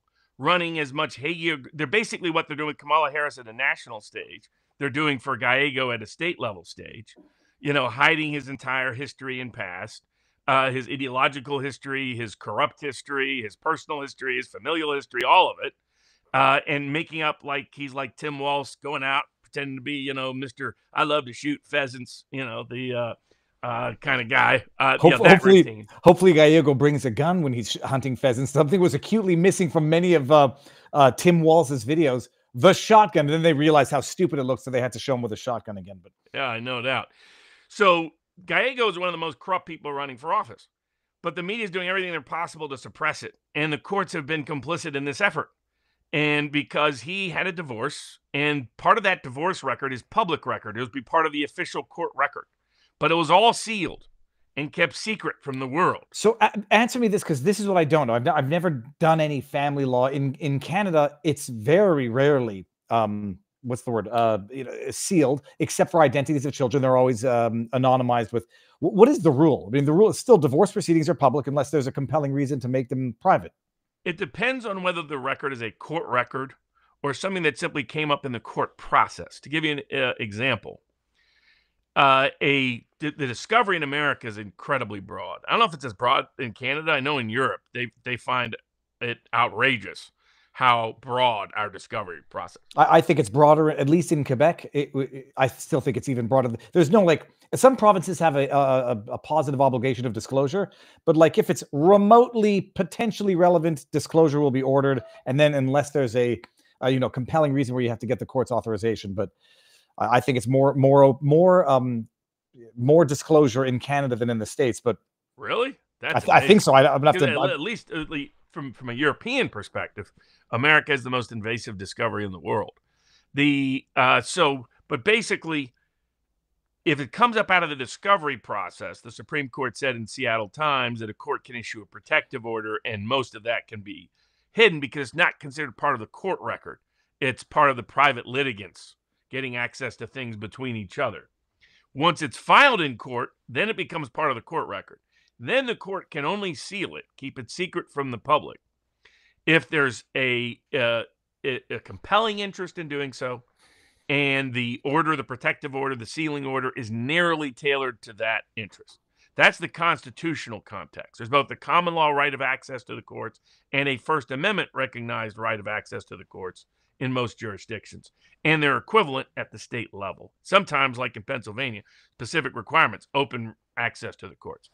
Apparently doesn't apply if somebody wants to listen to a Commonwealth Court argument after the scheduled time, but that's another thing, another issue for another day there in Pennsylvania. So because of that, there was really no good grounds to continue to keep his divorce file that was part of his court file, the public file, sealed in secret from everybody when he's trying to run for the Senate of the United States. And the Arizona Court of Appeals recognized that, said didn't even meet the requisite statutory standards. He's just going to try to continue to play out the string of please, please, please don't disclose it until after Election Day, when people are going to find out there's histories of this. He's one of the nastiest Take Kamala's husband. Some of the things about stories about Tim Walz. Throw in a little Bill Clinton, and you got Ruben Gallego. And a lot of the evidence for it is in that divorce filing. I mean, it involves affairs, sexual harassment, all kinds of abuse issues. I mean, the guy's a nasty guy. And what do you expect? He's a cartel guy. He's going to be the senator from Arizona. It was reminiscent of Nathan Wade's sealed divorce pleadings in Georgia, but for different reasons. What was I about to say? So the Court of Appeal, I forget what it is. The Court of Appeal said they struck. It said obviously it should be released. No, like the trial court said it should be released. It's like, well, then why hasn't it been released yet? Well, he hasn't released it. It's supposed to be released on October 17th, and he's expected to petition for an emergency order. Hey, Arizona Supreme Court, please let me get on the Senate while the media is continuing to lie here in Arizona to who and what Gallego is really all about. It's He's November. Just trying to play out the string. You know, if this was reversed, if this was Carrie Lake's it would have been leaked. It would have been leaked already. Exactly. It would have been on the front page of every Arizona newspaper. They would have had every Arizona TV broadcast station broadcasting it. They've been hiding it in Gallego. Gallego has a huge money advantage, which should tell you a lot about who's backing who in that campaign. And that's what he's relying on to steal the Senate seat in Arizona in 2024. But this is truth that should have already come out. You have an open right of access to the courts. This is publicly compelling information that there's no good grounds he's even been able to identify for hiding this information. Well, especially the public. Court of Appeal recognized that information as relates to the kids was properly redacted, and there's no other good reason. And nobody's seeking. The newspaper that was seeking information wasn't seeking anything about his kids. This isn't like the people seeking information in the Rekieta case, for example, who are all about, tell me about the roadmap and where the kids' rooms are and all that weird stuff. And turns out one or two of them is a convicted perv, shock. That's not what it was doing here. This was a local Arizona paper that was like, we don't want anything to do with the kids. We want the stuff about Gallego. And was Gallego for example, there's stories of harassment, stories of abuse. Did he abandon his wife while she was pregnant to have an affair with a staff member in ways that would raise sexual harassment questions while he was a member of Congress? Well, wouldn't voters like to know if that's who this guy is? Robert, can you believe? I mean, it just makes me think of Doug Emhoff, the new measure of a man. That's what I'm saying. That's who he is. He's like Doug Emhoff. Nanny and got his. He's impregnating and then forcing an abortion on his nanny. Well, going around abortion. Other women and harasses women at work regularly in a misogynistic way to brag about who and what he is. Smacking around other women. I mean, whatever they accuse Republicans of, that's what Democratic men are, right? The ones that are actually men, or they're people like Tim Walz LARPing as a man. I mean, that guy puts the coach in Coach Sandusky, you might say. I'm following the disclosure from it. The account is called DocNet YouTube, Black Insurrectionist. I follow back True Patriots. And I get there's fair questions about his sourcing. I know there's various stories and rumors. I do know there's been stories about Walz for a while, and so we'll see what develops. But here, Gallego, this is court records. This is court-documented information that came from a nonpartisan source. This is information the public should know. Why is it being hidden? Why is it being suppressed? Why is the media complicit in suppress? Why did it take a small independent publication to try to unseal these records? Why wasn't the big Arizona newspapers doing anything about it? Why weren't the big Arizona TV stations doing anything about it? To give the shout out, Garrett Archer's busy explaining, miseducating the world about election law, working for ABC News. Why isn't his ABC News station trying to get to the truth about Gallego? But hopefully we finally will get the truth. The people of Arizona will get the truth October 17th after the court simply did its job. But you never know with the Arizona Supreme Court still yet to maybe linger in the case. And it was the Washington Free Beacon that is the one who filed the request. Very independent, little smalls, but it shows the value of it. That's why I tell ordinary, people, ordinary everyday people can make a difference, can do the FOIA requests, the Open Records Act, the Public Records Act request, finding out, become self-educated, you become self-empowered, and then you can help change things broadly. Is there any legal way to leak that information? Like for anyone to obtain it, would someone be held in contempt of court if they had access to it and then disclosed it? In all likelihood, yes. Okay. Well, then I wouldn't. Unless, of course, you're doing it to Trump. Then you get no consequence. Then you steal get rewarded. All right, before we get into the next one, let me just read a couple of the Rumble rants over here. Lil Guy says, did you see that there was a potential third attempt on Trump's life? Yes, we talked about it at the beginning of the show. Shofar, Barnes, please tell me how you really feel about the McCains. Sticks Hexton Amber thinks Carrie Lake won't win because the media has successfully tarred and feathered her thoughts. Oh, your thoughts. I thought there was a market for Arizona on Predict It. Oh, and there is. And that's the assumption. I wouldn't trust that assumption. We'll see what happens when things come out about Gallego. We'll see how long they can keep the mythology up, that they project his traits onto her and her traits onto him. We'll see if they're able to sustain that. People who watched the debate saw a very different dynamic. Saw an incompetent Gallego and a very capable Carrie Lake. And Carrie Lake, I mean, I think her campaign could emphasize these issues even more, but she's one of the few Republican candidates that's talking about food freedom, talking about medical freedom, supports Paul Gosar's legislation, another congressman there in Arizona, to end all immunity for the vaccine makers and big drug companies if they cause injury. So she's on the right side of a lot of big issues and would be a great advocate in the Senate. And that's why the big boys in Washington are cutting off all funding to her campaign. And so they're trying to starve her of money while the media runs cover for Gallego. It's a Kamala Harris on a smaller scale style. But assuming that that's always going to be what the voters decide is, I think, the kind of unsafe assumption that Kamala Harris has found out the hard way. I am B Chop says, my body, my choice. Amos Miller, Maha 1776. We got 80% freak says, Robert, I'm interested in joining shorts picks, but have zero experience betting. Any recommendation on getting up to speed? Well, if you go to sportspicks.locals.com. Yeah, sportspicks.locals.com. There's a bunch of, you can go to the content feed, go to the master classes that has a bunch of introduction to sports betting and the rest. It's like if you want the truth about January 6th, you can get a video, the hush hush, first ever hush hush video at vivabarneslaw.locals.com. Forecasting in advance, just a week after it, what we were talking about earlier today. And that was, 3 years ago, almost 4 years ago? I didn't realize, there's a market for the who's going to win Arizona, Democrat or Republican, which is Carrie Lake or Gallego, and it's Democrat is at an 81-cent favorite, and the Republicans at a 22 cents. So that's like 4-1. Yeah, I bet. I wouldn't bet against Carrie Lake myself, so that's my view.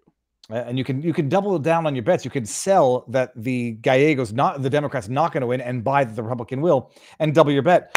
All right, amazing. Now I didn't realize I have an interest in making. I want that to be disclosed now because I've got a bet on that.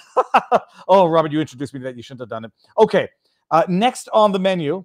Well, speaking of various election corruption and fraud, the other big election news this week in the courtroom was the Biden Justice Department demanding to put illegals back on the ballot, back on the voter registration rolls.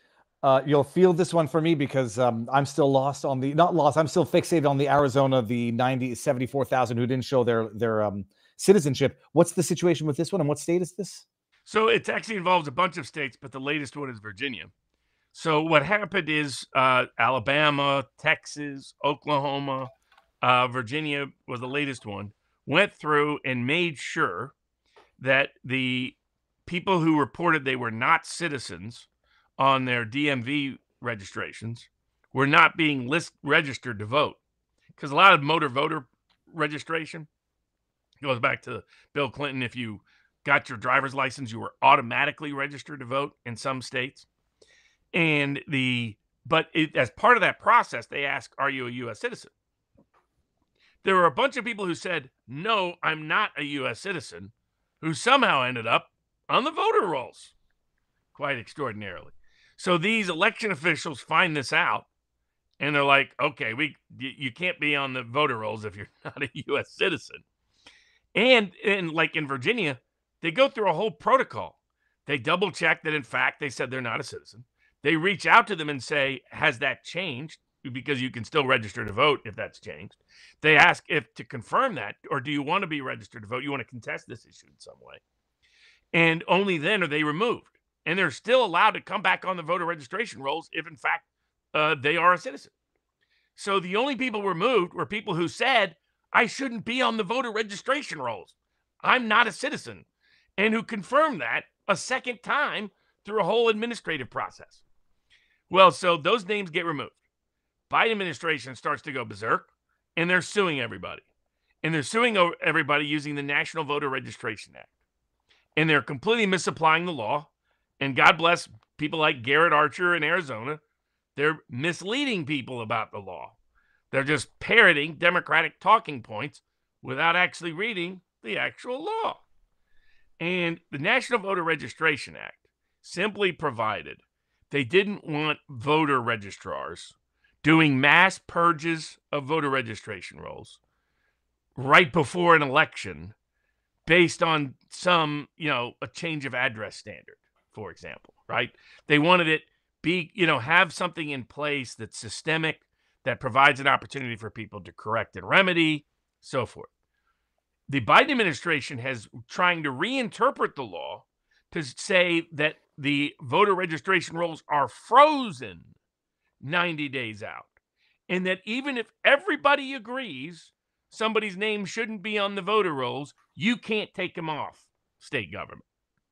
That's directly contrary to what the plain language of the law is, directly contrary to what any legal precedent says about the law is, directly contrary to what the public policy behind the law is.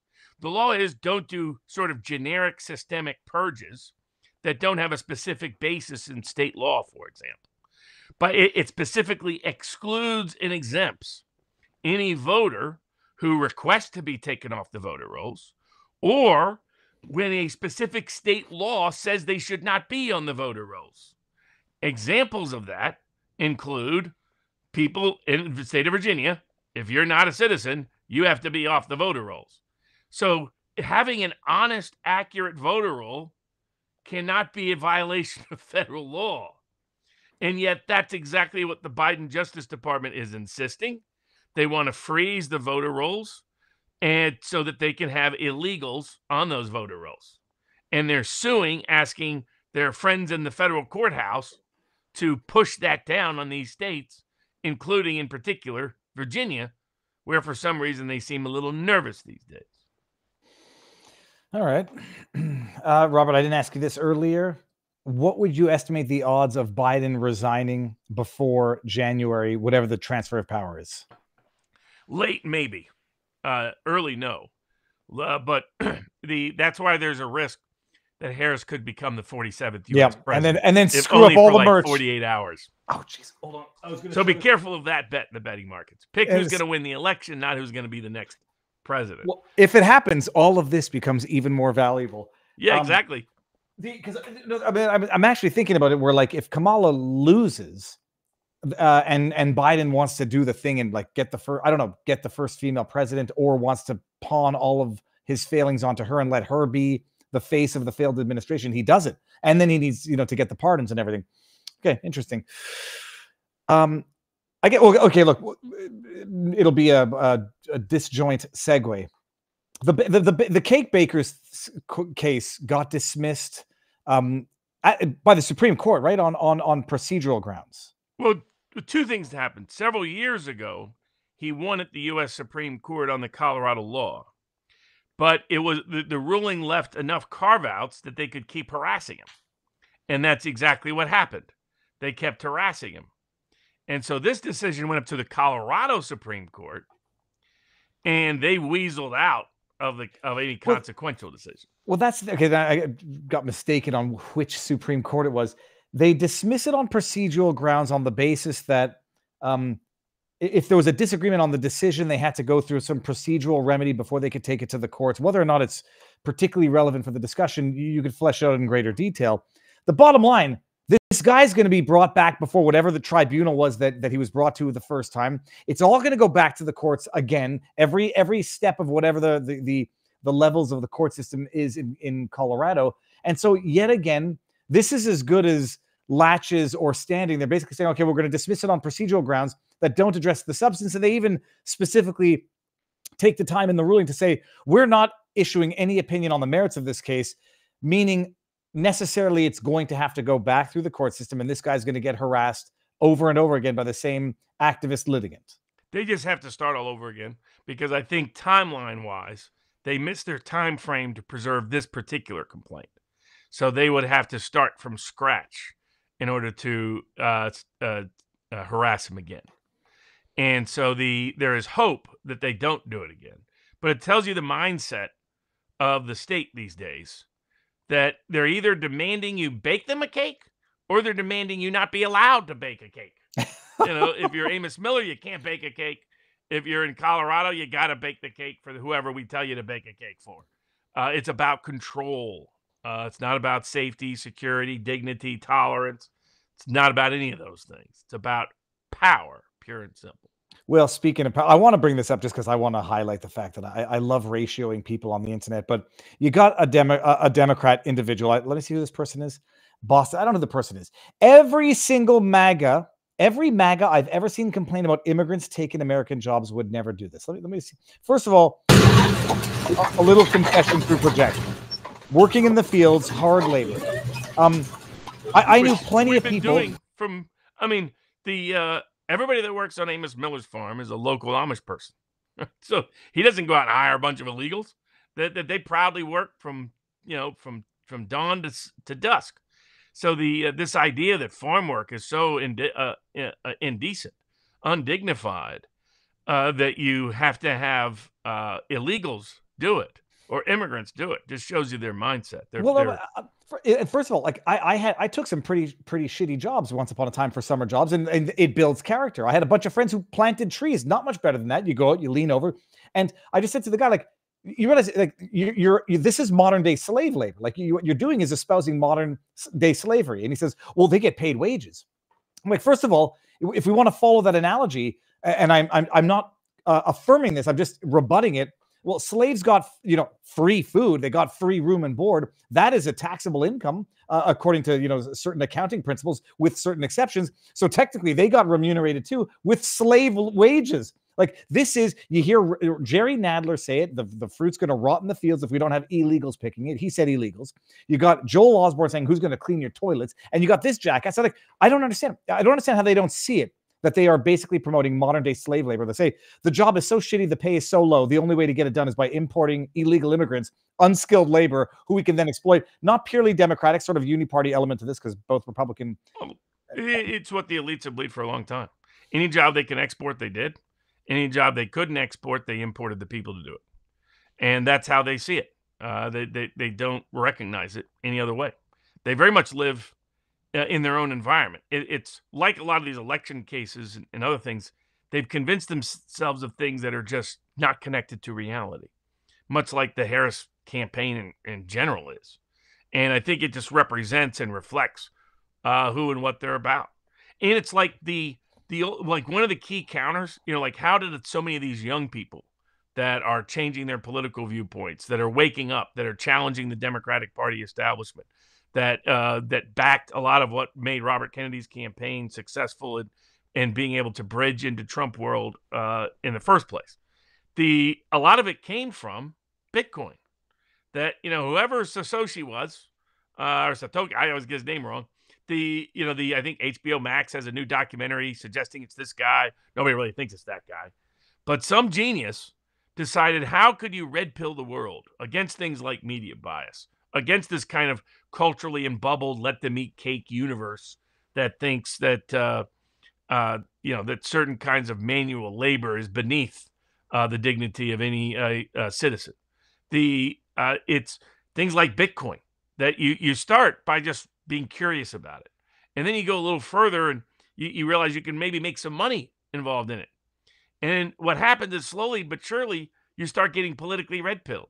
You took you took that red pill at the Matrix, and you start to discover sort of deeper truths. You go down that Alice in Wonderland rabbit hole.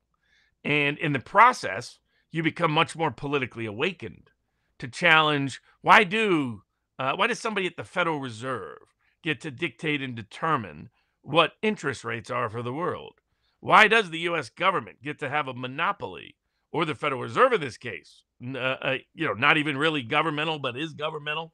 All of that nonsense, privately owned, but not really privately owned. Why do they get to decide what means of exchange I use to be able to buy a product or sell it? What if we used a different medium of exchange? What might that be? And in the process, they become politically radicalized and revolutionized. And that probably has a little something to do with why the Biden administration's waging all-out war on Bitcoin as we speak. So give us the update on this. First of all, I was going to say McAfee didn't kill himself, but who did I interview that said that they actually could believe that he did? Because the cage, he was a wild animal that was going to be caged, or a wild soul that was now going to be caged. What's the latest on the guy who they're trying to extradite from Spain? Oh, yeah. So there's two big crypto cases. So one is Crypto.com has brought suit against the Biden administration and the SEC. And the other is the continued escalation of the extradition efforts against Roger Ver, colloquially known as Bitcoin Jesus. Leave it to the Biden administration to try to figure out a way to crucify Bitcoin Jesus. If you look at so for those that don't know who Roger Ver is one of the founders of the Bitcoin movement. And it sort of was a Bitcoin purist. And it was someone who believed in Bitcoin, not for its self-enrichment prospects, but rather for its collective empowerment and individual freedom components.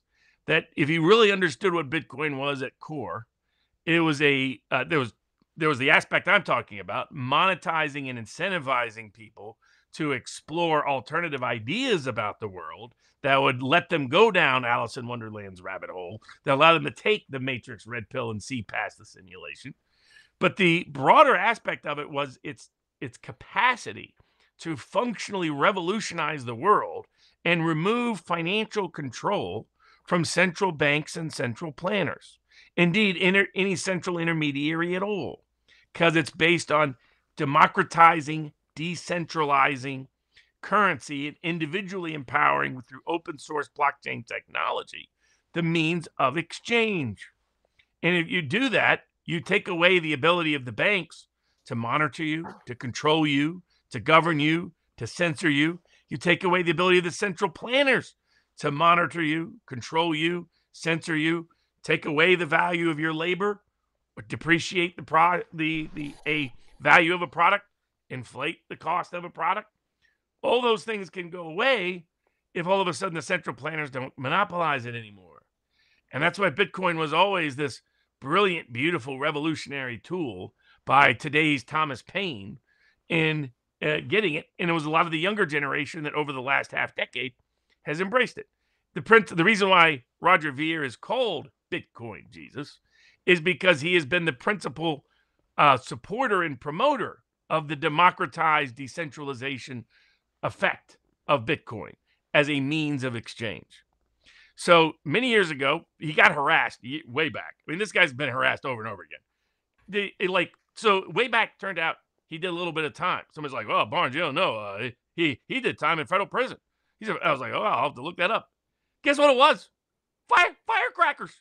The wrong size firecrackers. Can you imagine the U.S. government spend money and time to imprison Roger Ver over firecrackers?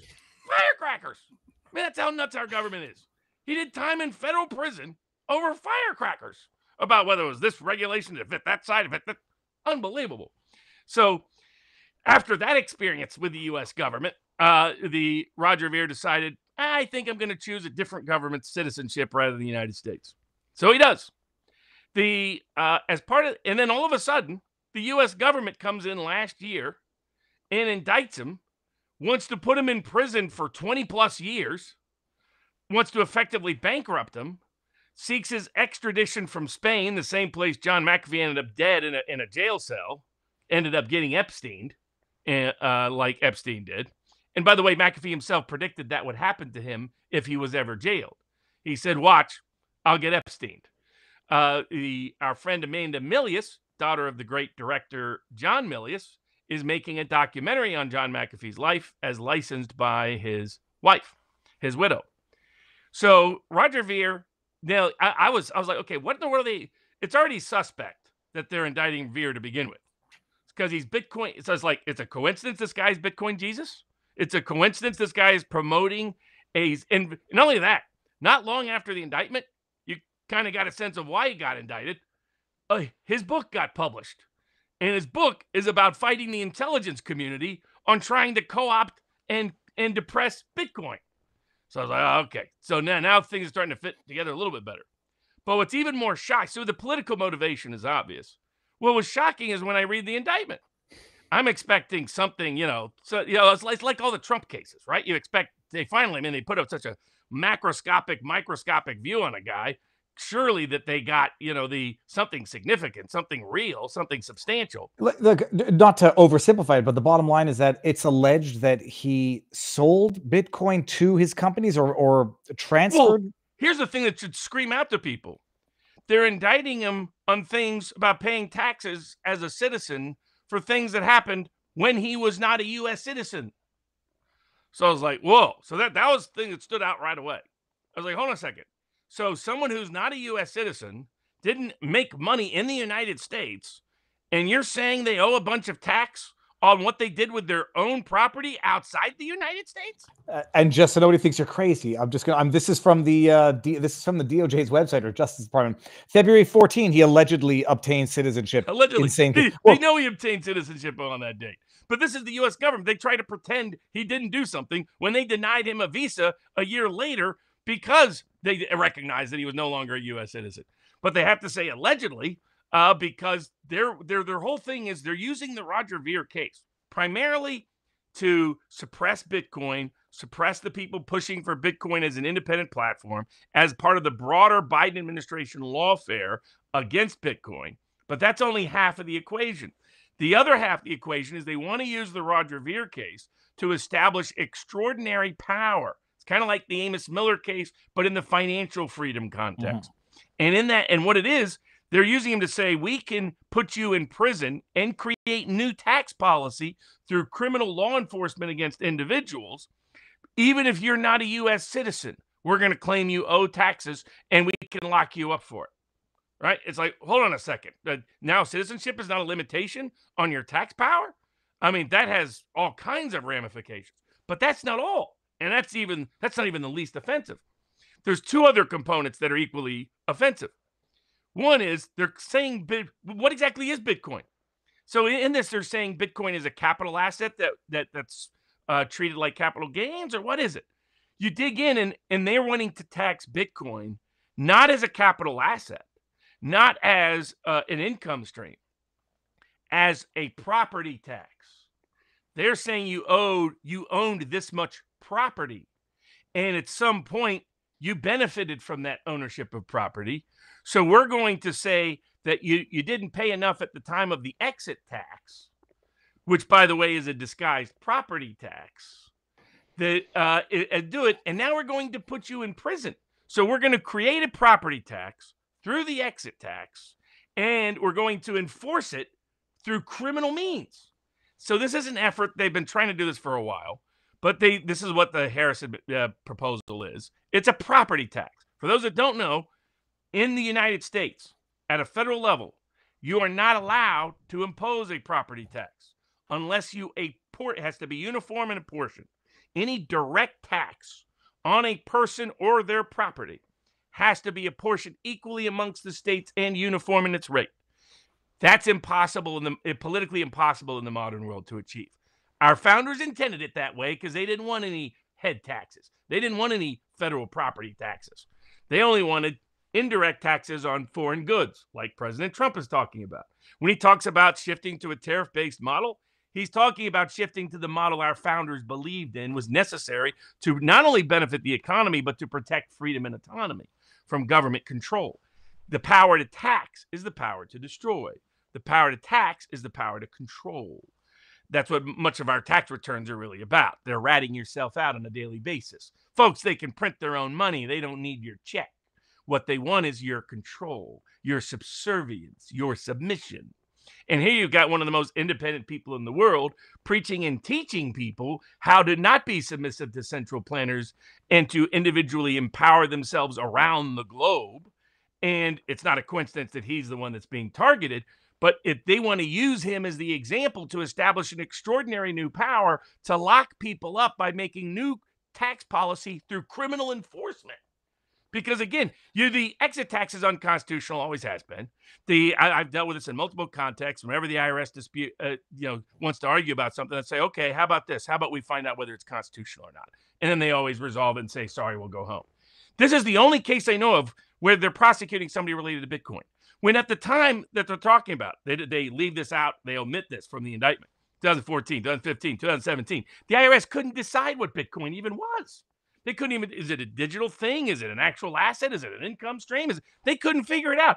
And now you're going to go to prison because the government can't figure out what something is? So that's problem number one. Problem number two is it's all while he's not a citizen. Problem number three is it's a disguised property tax, and they're trying to enforce this through criminal imprisonment.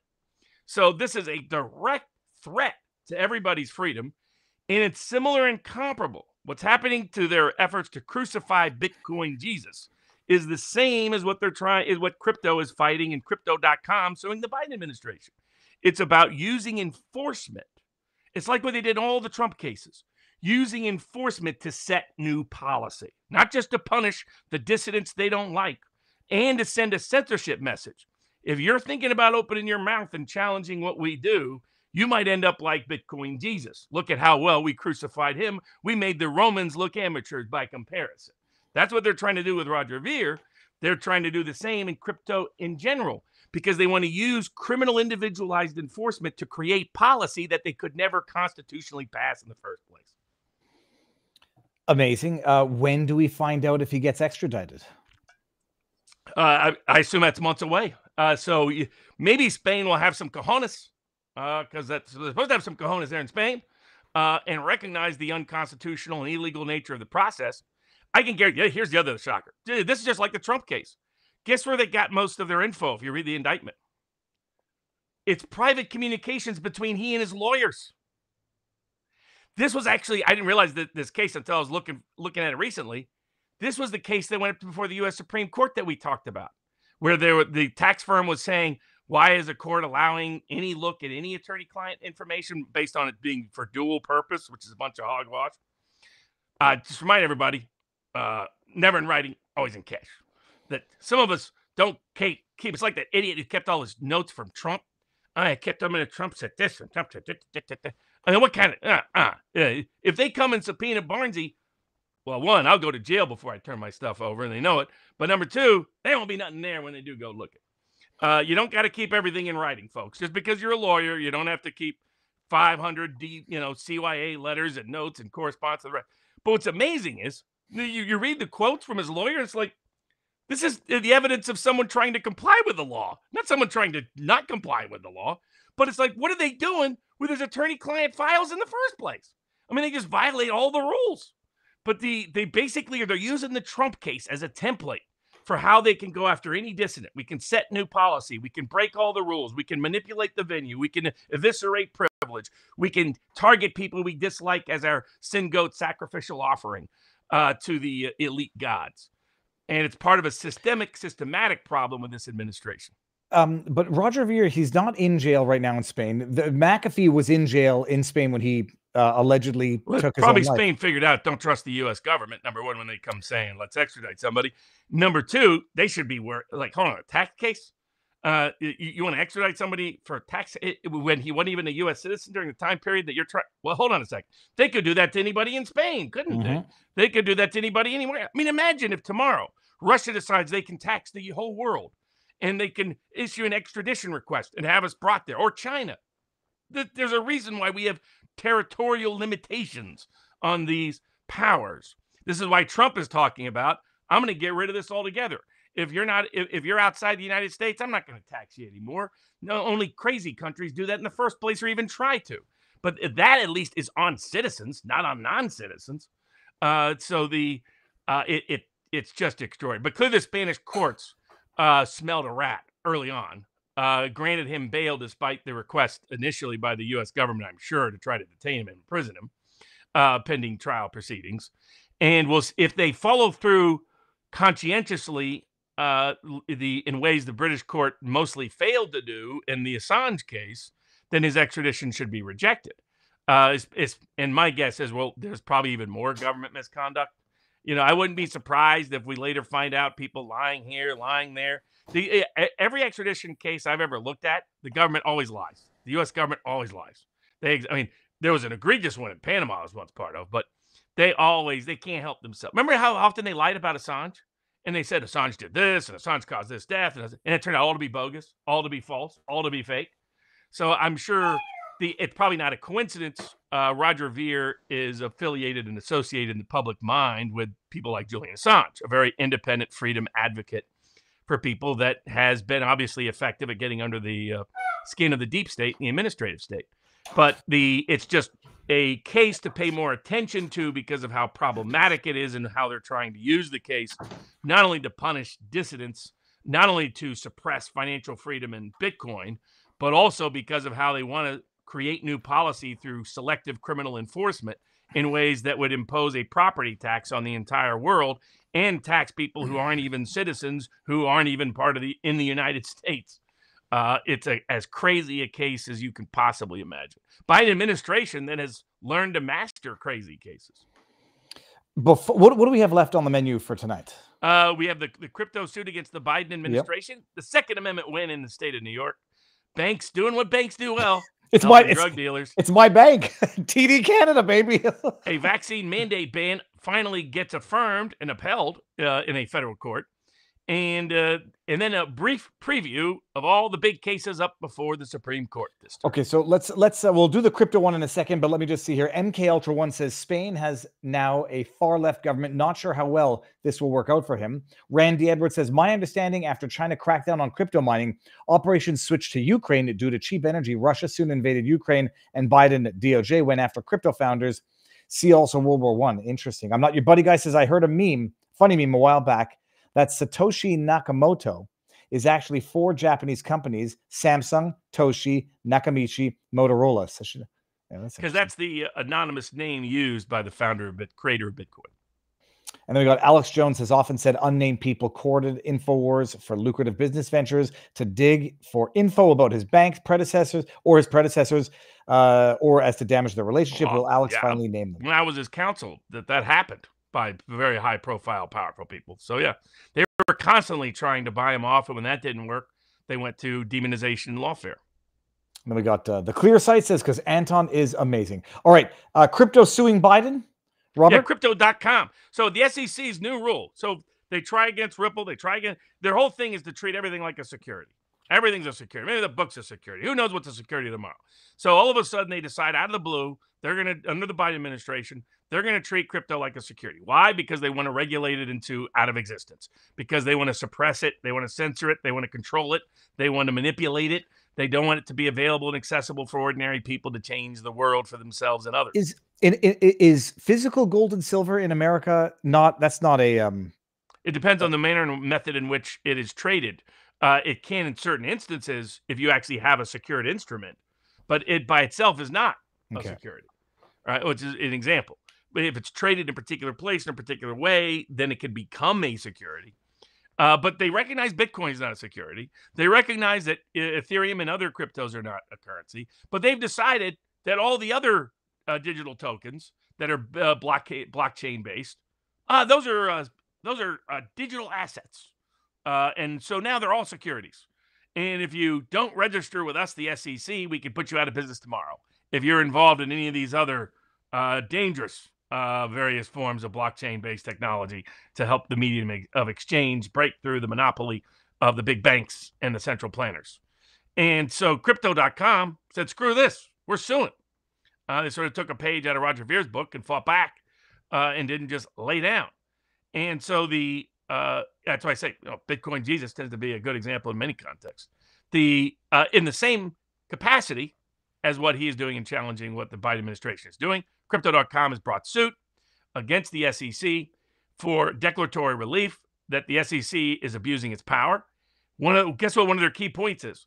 This is part of a systematic effort by the Biden administration and the current administrative apparatus that's hostile and adverse to Bitcoin to weaponize the legal system and create new policy that they couldn't get passed through Congress. that they didn't even have constitutional authority to do in the first place. And that, in fact, violates the very terms of the Administrative Procedures Act. Guess how the SEC is trying to circumvent the notice and comment requirements of the Administrative Procedures Act? Oh, this isn't a policy. This isn't a rule. This is just trying to put you out of business. Ha, ha, ha. That's their official protocol. So now it's being challenged on all those grounds. And we'll see, because it's kind of absurd. Security is supposed to be stock market on Wall Street. It should have always been limited to that. Whenever they extended and expanded beyond that, I always thought that was dangerous and precarious. Always ask, who are you giving power to? They're always going to say it's for your safety. It's for your good. It's for your health. It's so that you don't get deceived or defrauded. No, it isn't. It's so they can have power over you. That's what it's about. And this is the latest egregious misuse and abuse of that power by the Biden administration. And hopefully, if they get the right court, that's always up in the air with these kind of things, then they should prevail. But there might be a new administration coming in that puts an end to this nonsense altogether anyway. Monsieur, I see a good meme in the Babylon Bee. Howard Stern under fire for exploiting mentally challenged guests for cheap laughs, and it's got a picture of Kamala Harris, not Beetlejuice. That's funny. All right, let's see here. This is one of my banks. TD comes from Canada, Toronto Dominion. So they're going to pay $3 billion for allowing drug cartels to launder money. Ordinarily, I'm skeptical that that the bank is guilty, but they've agreed to pay this amount. And allegedly, from the allegations, there's pretty damning evidence that employees knew what the hell was going on, that these cartels were depositing cash well exceeding. What I don't understand, I can't transfer money between my TD bank accounts without having to register and respect daily limits. These dudes are like depositing tens of thousands of dollars cash. They got the DMs of people over $1 million in a single day. And then apparently they said, "How is this money not money laundering?" And another person inside the bank said, "Oh, it 100% is." Like, what? Yeah.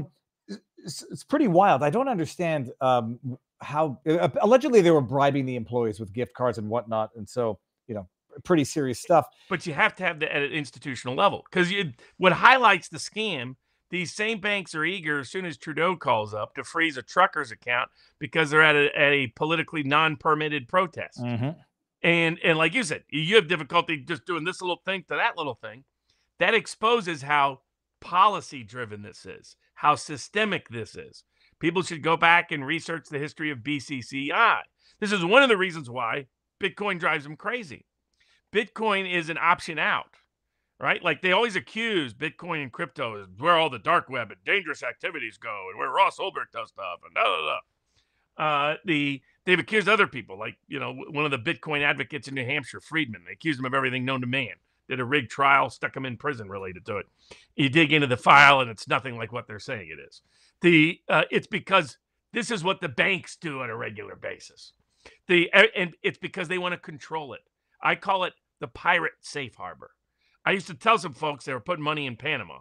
I was like, understand the reason why Panama's banks are protected for drug dealers and arms runners and human traffickers, like it was for a long time in Miami. It was those big. It was the Colombian marching band that built most of those high rises in Miami. That's where the loans came from the local banks, and so is that they want to monopolize it. They don't object to the drug trade, human trafficking, arms running. They object to not controlling it. They object to not monopolizing it. That's where the Lord of War went AWOL before he was able to get traded for a WNBA player by Vladimir Putin. Is he wasn't sticking on the CIA script. It's like, you can be an arms runner for Russia as long as you're an arms runner for us, as long as you're part of the club, as the movie Lord of War properly portrayed. So and it's loosely based on that guy's life story. So what you have going on, what these little scandals expose, you'll see a little news story that will vanish. 3 billion here, 5 billion there. It will be when some schmuck stumbled across something they weren't supposed to, and they'll agree to look good for face value. We're disciplining the banking system. We're making sure this isn't happening. When in fact, they're doing the government's bidding. They're doing the central planner's bidding. They want to control. Money is information. Money is power. That's why they want to control and manipulate Bitcoin and want to censor and suppress its utility for ordinary everyday people as a medium of exchange. That you can read Roger Ver's book if you want to hear about the whole history of it. So it's the same dynamic here. And people go back and find the documentaries on BCCI. Or if you want to dig a little deeper, see the connection between money laundering, savings and loans, and the savings and loan scandal. In fact, it might bring us all the way back to Arizona and John McCain. Do we head over to locals now? Ish. Sure, we got a Second Amendment case. Courts going on strike in California. A preview of SCOTUS and a vaccine mandate ban. Okay, hold on. We'll do the Second Amendment. Let's do the Second Amendment here. That was coming out of New York.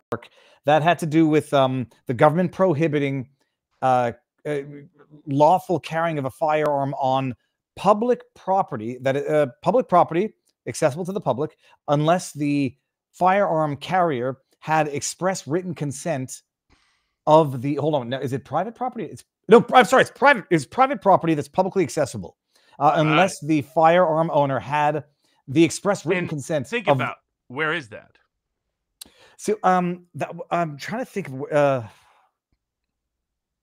shopping every centers? Restaurant, every grocery store, every mall, every place you could go shopping. Soft targets. You're on private property, but it's open to the public.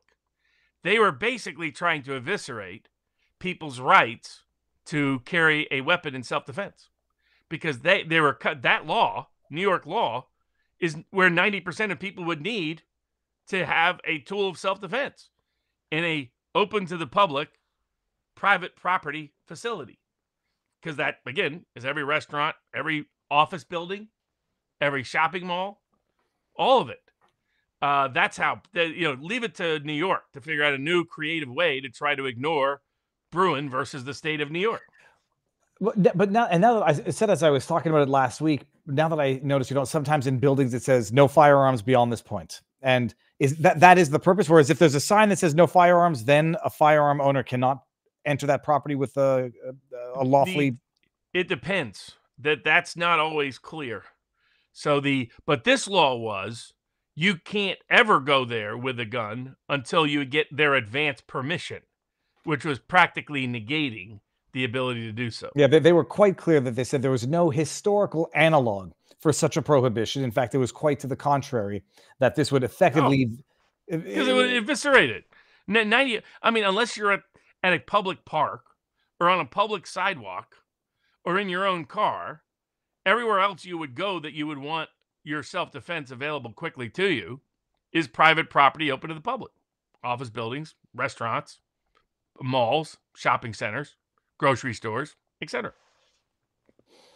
Tropical Rocket over in Rumble says, totally laughable that a public ledger would be the place that criminals would want to launder money. Yeah, exactly. No, they always prefer the banks, and the banks prefer them, and the government prefers it that way. Fantastic. Okay, do we do the rest of this over on? Is there one more you want to do on Rumble before we head over to Viva? No, we got the court clerk strike. We got a sneak peek preview of all the big cases up before the Supreme Court of the United States this term, and a vaccine mandate ban finally affirmed and upheld. Yeah, we can preview those over at vivabarneslaw.locals.com. Tomorrow, we'll be on at 2 p.m. Eastern Time with Richard Barris on What Are the Odds? There's a chance it's the last Monday we get to do it before Election Day, depending on how things work. I may be in a court case the week after, waiting to see and determine.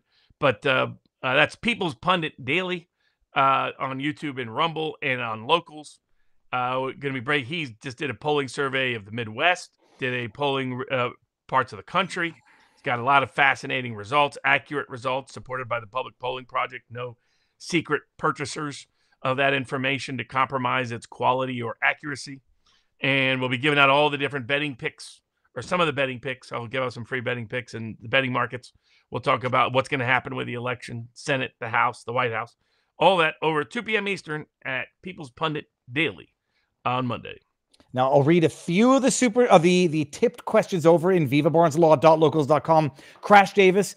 Robert, Senator Mike Waynes Mullins of Oklahoma, Jan 6, was a second-term congressman. On Jan 6, Congressman Mullins was protected by the Capitol Police officer who murdered Ashley Babbitt. Mullins witnessed her execution. Mullins on C-SPAN bragged about how he hugged the murderer and provided cover to the FBI. As reward, McConnell made him the new senator to Oklahoma. Mullins is anti-MAGA trash. Why has no one challenged this piece of crap? That's news to me. But I am going to actually, hold on one second, just screen grab that. Have you seen where Congressman Gates stated he believes Epstein was killed by a foreign state? Well, if there's one foreign state that would do it, it might be, I was going to say, all the figures might point to Mossad. I don't think everybody wanted him taken care of. But I mean, pretty much, and we'll see what happens with P. Diddy. I mean, the stories and rumors keep circulating. Oh, and they're getting, the charges are getting worse. We'll see how it's going to go. Have been reading Ned Ryan's American Leviathan. Curiously, Barnes' opinion of Ryan and if he's read it, the book. I have not.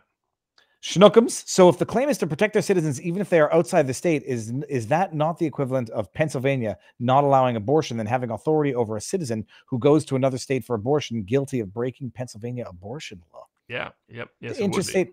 And then we'll end it with this, and then we're going to go over to locals. Gentlemen.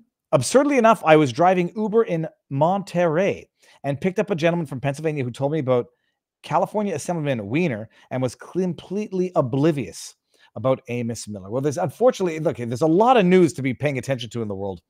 Well, and the institutional media just keeps lying about it. Okay, sorry about that. All right, so let's do this. We're going to go over to vivabarneslaw.locals.com. Tuesday, amazing interview. It's going to be 12:30. Tomorrow I'll be live. What's going on next week?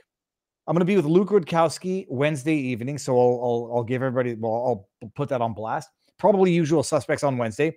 Thursday, I got a doctor's appointment, and we should be good. Okay, good. We're going to end it now. We're going to go over to vivabarneslaw.locals.com. I think the link is already being shared in Rumble, but just in case, let me go give it one more time here. We have Neurodivergent 2 as our mod there. Link. Come on over to Locals, people. And otherwise, we will all see you tomorrow. Ending now. Local supporters only. 30-second countdown. Maybe I can read a couple more tipped questions before it goes gray. Gray 101. Will the 2020 USPS ballot case for Bethpage, New York to Pennsylvania, Brian Della Rocca, Esquire, be dismissed on standing or mootness? The ballot case. Sadly. And then we got Eric F. $20. Is it possible for a, quote, higher, end quote, court to discipline the lower court or a judge on the lower court? How can judges be punished for misbehavior? That is not illegal. But it's very hard other than impeachment.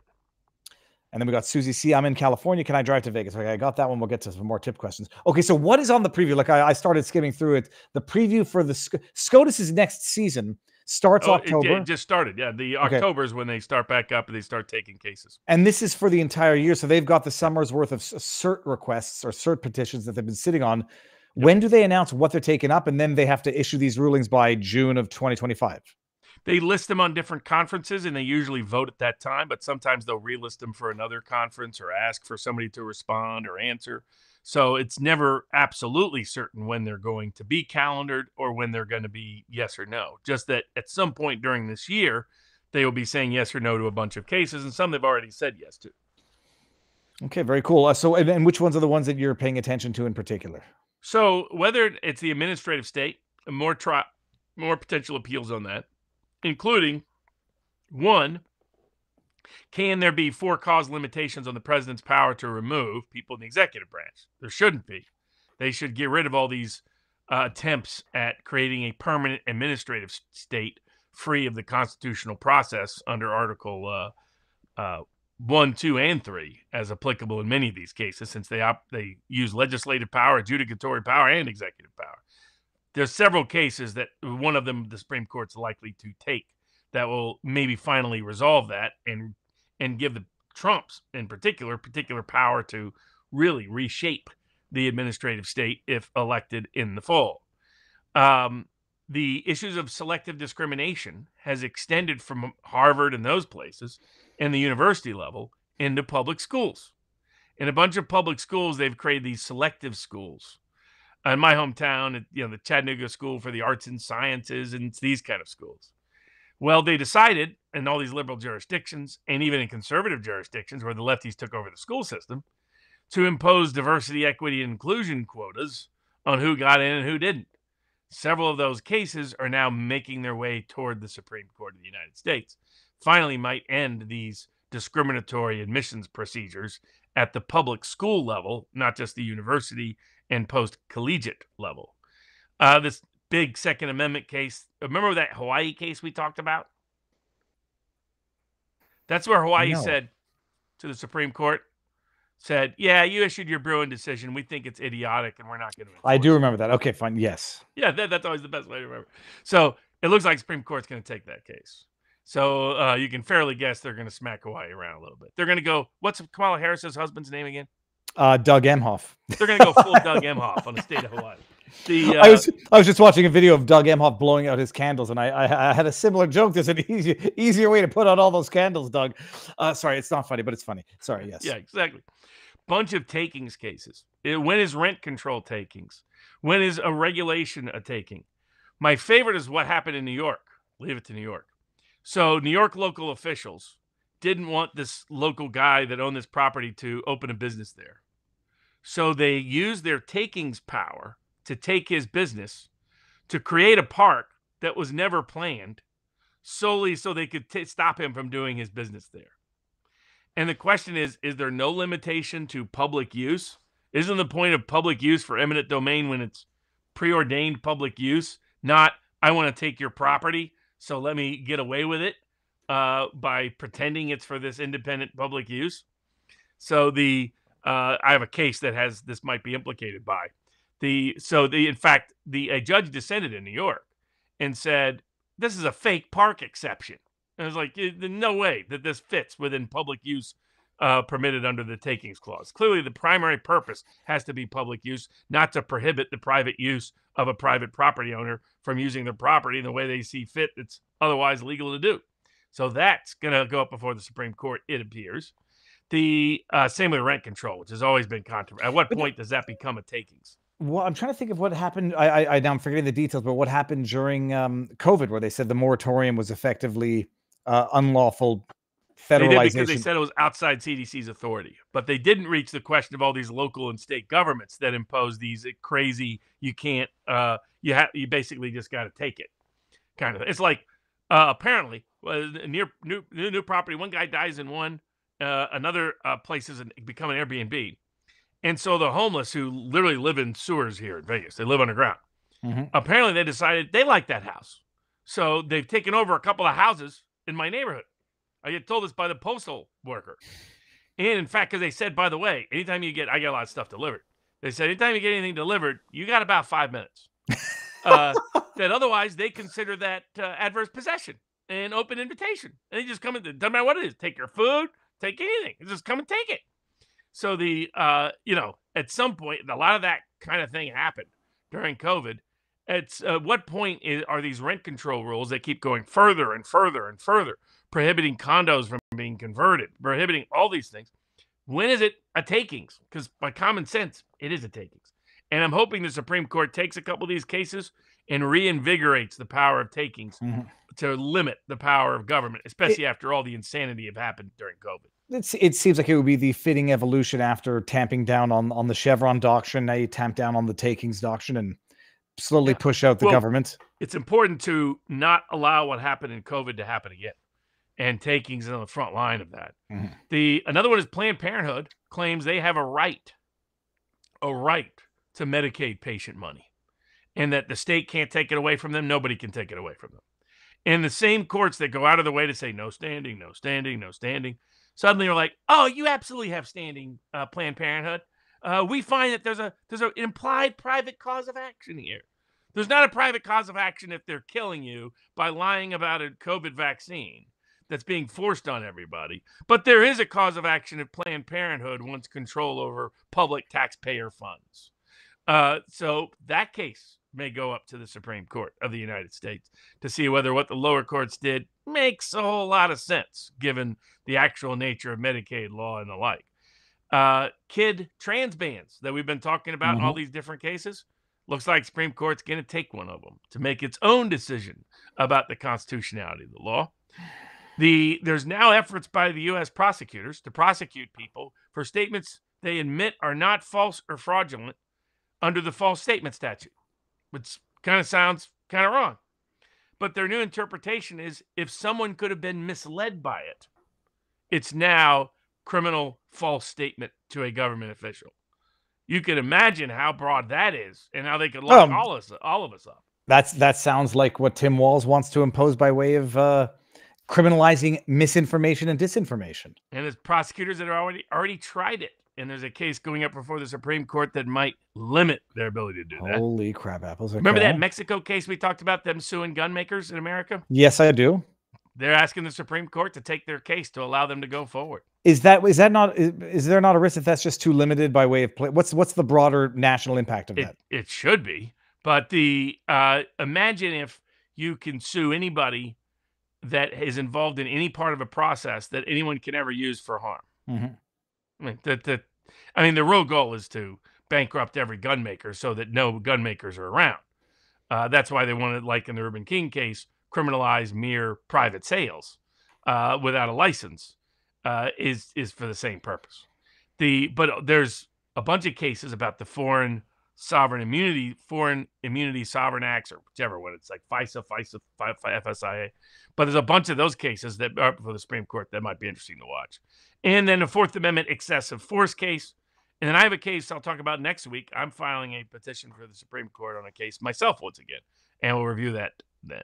But that's the SCOTUS preview for now. Fantastic. Let me get back in here for some of our tip questions. We've got Stingray, $5 says, will Kamala be on talk shows touting she is the first black woman to lose a presidential race? She might still be the first president, people. I love the meme that has Obama and says, a man... I need a dumber VP. And then it was that. But a man from Kenya telling African Americans in Detroit they need to vote for the Indian from Canada. It's preposterous. It's ludicrous. Rocky Roads Cola, $25 says, the media always asks Trump fans if they believe Trump lost the 2020 election. The easy correct answer, just as the Houston Astros won the 2017 World Series, Joe Biden won the 2020. Is that the one where they had the stealing of the signs? Oh, yeah. Just as the New England Patriots won some of its games under the direction of Bill Belichick, Joe Biden won the 2020 election. Red Team 33, it has always amazed me that when a federal court rules in favor of the left, the rest of us must grin and bear it. But when they rule against the left is allowed to ignore it. Yeah, that's outrageous. We did have someone else join. I'm going to see if I can. I know I saw someone joined our locals community. Hold on just 1 second. I'm not going to miss this one. Go up here. Scroll up here. Scroll up. It was here. Someone just joined our vivabarneslaw.locals.com community, and I will find it. I will find you, and I will thank you. Do we have any more cases, Robert? Just two. One, in Montana, they passed a ban on vaccine mandates, and they said if you do it in employment context, the person can bring suit. A federal court said, no, you can't. You're not allowed to do that. That somehow it's preempted by OSHA and the ADA. And it's like, what the heck? So they were saying that an employer had to impose a vaccine mandate, or it was discriminating against the people who want the vaccine mandate. I mean, that's how insane this federal judge was from Montana. It's Orwellian. It's Orwellian. But it's one of those same liberal Democratic judges who approved like trans stuff and women and men, like has a bunch of crazy rulings. But to the Ninth Circuit's credit, they're like, that's insane. It's quite clear there's no contradiction here between banning discrimination based on a vaccine mandate and banning discrimination based on disabilities. And completely overturned what the lower district court did. So that's very promising, very good, very big case. The other one is, I didn't even know this existed. Unions and court clerks. You see that? San Francisco, they're going to go on strike. And they're like, hey, everybody's going to be screwed, and you're going to have to dismiss all the criminal cases because there's no way you're going to get a speedy trial in time because we're going on strike unless you increase our pay. I didn't know there was such a thing as court clerk unions. Robert, I think, hold on, Quebec court. I think in Quebec they are unionized. I I'm gonna have to double check that, but I'm fairly certain they are, because they've got, or if they're not, they've got like very, very good work conditions anyhow. But increasingly, I relate to the South Park movie about needing to invade Canada. Well, I can guarantee you there's at least 1 million people in Canada who wish that would happen. None of which work at the CBC, but yeah, no, I have to go double check. I'm certain they're unionized, but so they're going to go on strike, and as a result of which it could delay the constitutional right to a speedy trial. In fact, they're already saying it. They're already saying, because we aren't getting our funding, there's a bunch of criminals that are walking free because you can't get your speedy trials in time. It's like, I mean, this should be a massive scandal, and yet somehow the local media has managed not to cover it. Let me see this here. In Quebec, this is AI generated. First level managers are not allowed to unionize under the labor code. That doesn't sound, that's okay. That's our Quebec court, where I'll figure it out afterwards. Interesting. That's a wrap for the official topics for tonight. And hold on, I'm going to get this here. I found it. It's MF DeWitt. Welcome to the community, MF DeWitt. So we are going to have, I think, Hunley and Grobert, I think they're having a live stream for the election night at, I think it's the Holiday Inn somewhere. I'm thinking I could attend that, and we will co-stream, and that way we're going to be live streaming. But one way or another, so I cannot wait for election night, Robert. It's going to be the path for the future of America, and I dare say either that Canada. Or time to get on a boat out of the country. You won't get on that boat. There's no question. Let me see if we got anything going on in the... Did I miss any tip questions? I don't want to miss any tip. Let me make sure I go down here. $5 from Crash Davis. Mark Wayne Mullins, proof on C-SPAN of Ashley Babbitt. Okay, I'm going to screen grab this, because this is very much news to me. We got here. Will Kamala go on the talk show? Let me scroll all the way up and make sure I didn't forget any of the early on tipped questions. Thank you for your honest and open-minded and encouraging and open conversation. That's from Pete to Base. I hate death. Okay, I got that one for sure. Tyser, no assassination attempt. Mindy, MF, we got that one too. $50. Just thank you from Susie C. I think we've done everything. If I missed anything, I apologize. Let me know. What is the deal with T. Walt's accuser? Says Susie C. I'm going to go catch up on that guy's Twitter feed and cover it tomorrow, obviously. We got Gant. It says, what news organization today has any credibility? Fox News won a wrongful termination lawsuit because their reporters refused to lie. Left-leaning or right, finding the truth of a situation is nearly impossible. Hold on. Fox News won a wrongful termination lawsuit because their reporters refused to lie. I'll have to refresh my memory on that. No legacy media can be trusted. Who can be trusted, Robert? I mean, is Revolver? I mean, Tucker Carlson. Yes, but I don't think he would be. I don't think he would fit. Nobody in the institutional press. No. I don't think there's a name that can happen there. No. And I think we've done anything. Is it possible for a higher court to discipline lower court? No, we got that. Okay, we've done it. Oh, somebody asked if you were going to be appearing on Lotus Eaters. Oh, anytime he asks, I say yes to everyone. Pretty much, I probably need to learn how to say no, because it makes for very stressful days. But so I'm alone with one kid all week, and that's why I think God. I mean, someone said God doesn't punish, but I'm pretty sure God does punish people, because I was like, for a second, I was rejoicing in like the alleviated workload as a parent, and then it's like God saying that, bam, thank you, lucky stars, for what you have. But I'm gonna go ice. Okay. Hurricane-wise. Yeah, hurricane-wise, it was in Wellington area where they had the tornadoes touching down and actually killing people. Like it's wild that there were 5 or 6 fatalities on the east side as a result of spontaneous tornadoes. And Bongino was in the zone. He said this publicly, so he was in the zone where they were getting one tornado alert after another. Wow. Wild. Well, yeah, it wasn't Rumble Studio. Right, Rumble Studios on Longboat Keys. They got nailed. I was messaging Chris to see if I joked around, like I said, we could amass a cleanup team, but I don't think it was devastating. But they were still cleaning up from Hurricane Helene, and they had like 4 feet of water there, I think, from what I understood. Everything's good. Touch wood, Pupu Kanena Hora. I'm gonna go ice the living bejesus out of my knee. Robert. So everyone will see each other on the interwebs as of tomorrow. The entire podcast will go up on podcast format. 9.5 coming from Sad Wings Raging. When are you going on Lotus Eaters? I've already been on a couple times, but I'll DM. I down get him. It's Carl Benjamin. I get Jeremy Carl and Carl Benjamin. I'll DM him, see if he wants to have me back on. Okay, everybody, we're going to end this. I got to remember the 10 seconds. Everyone, we'll see you tomorrow. Robert, stick around. We'll say our proper goodbyes, and now we have 10 minutes of gazing into each other's eyes lovingly.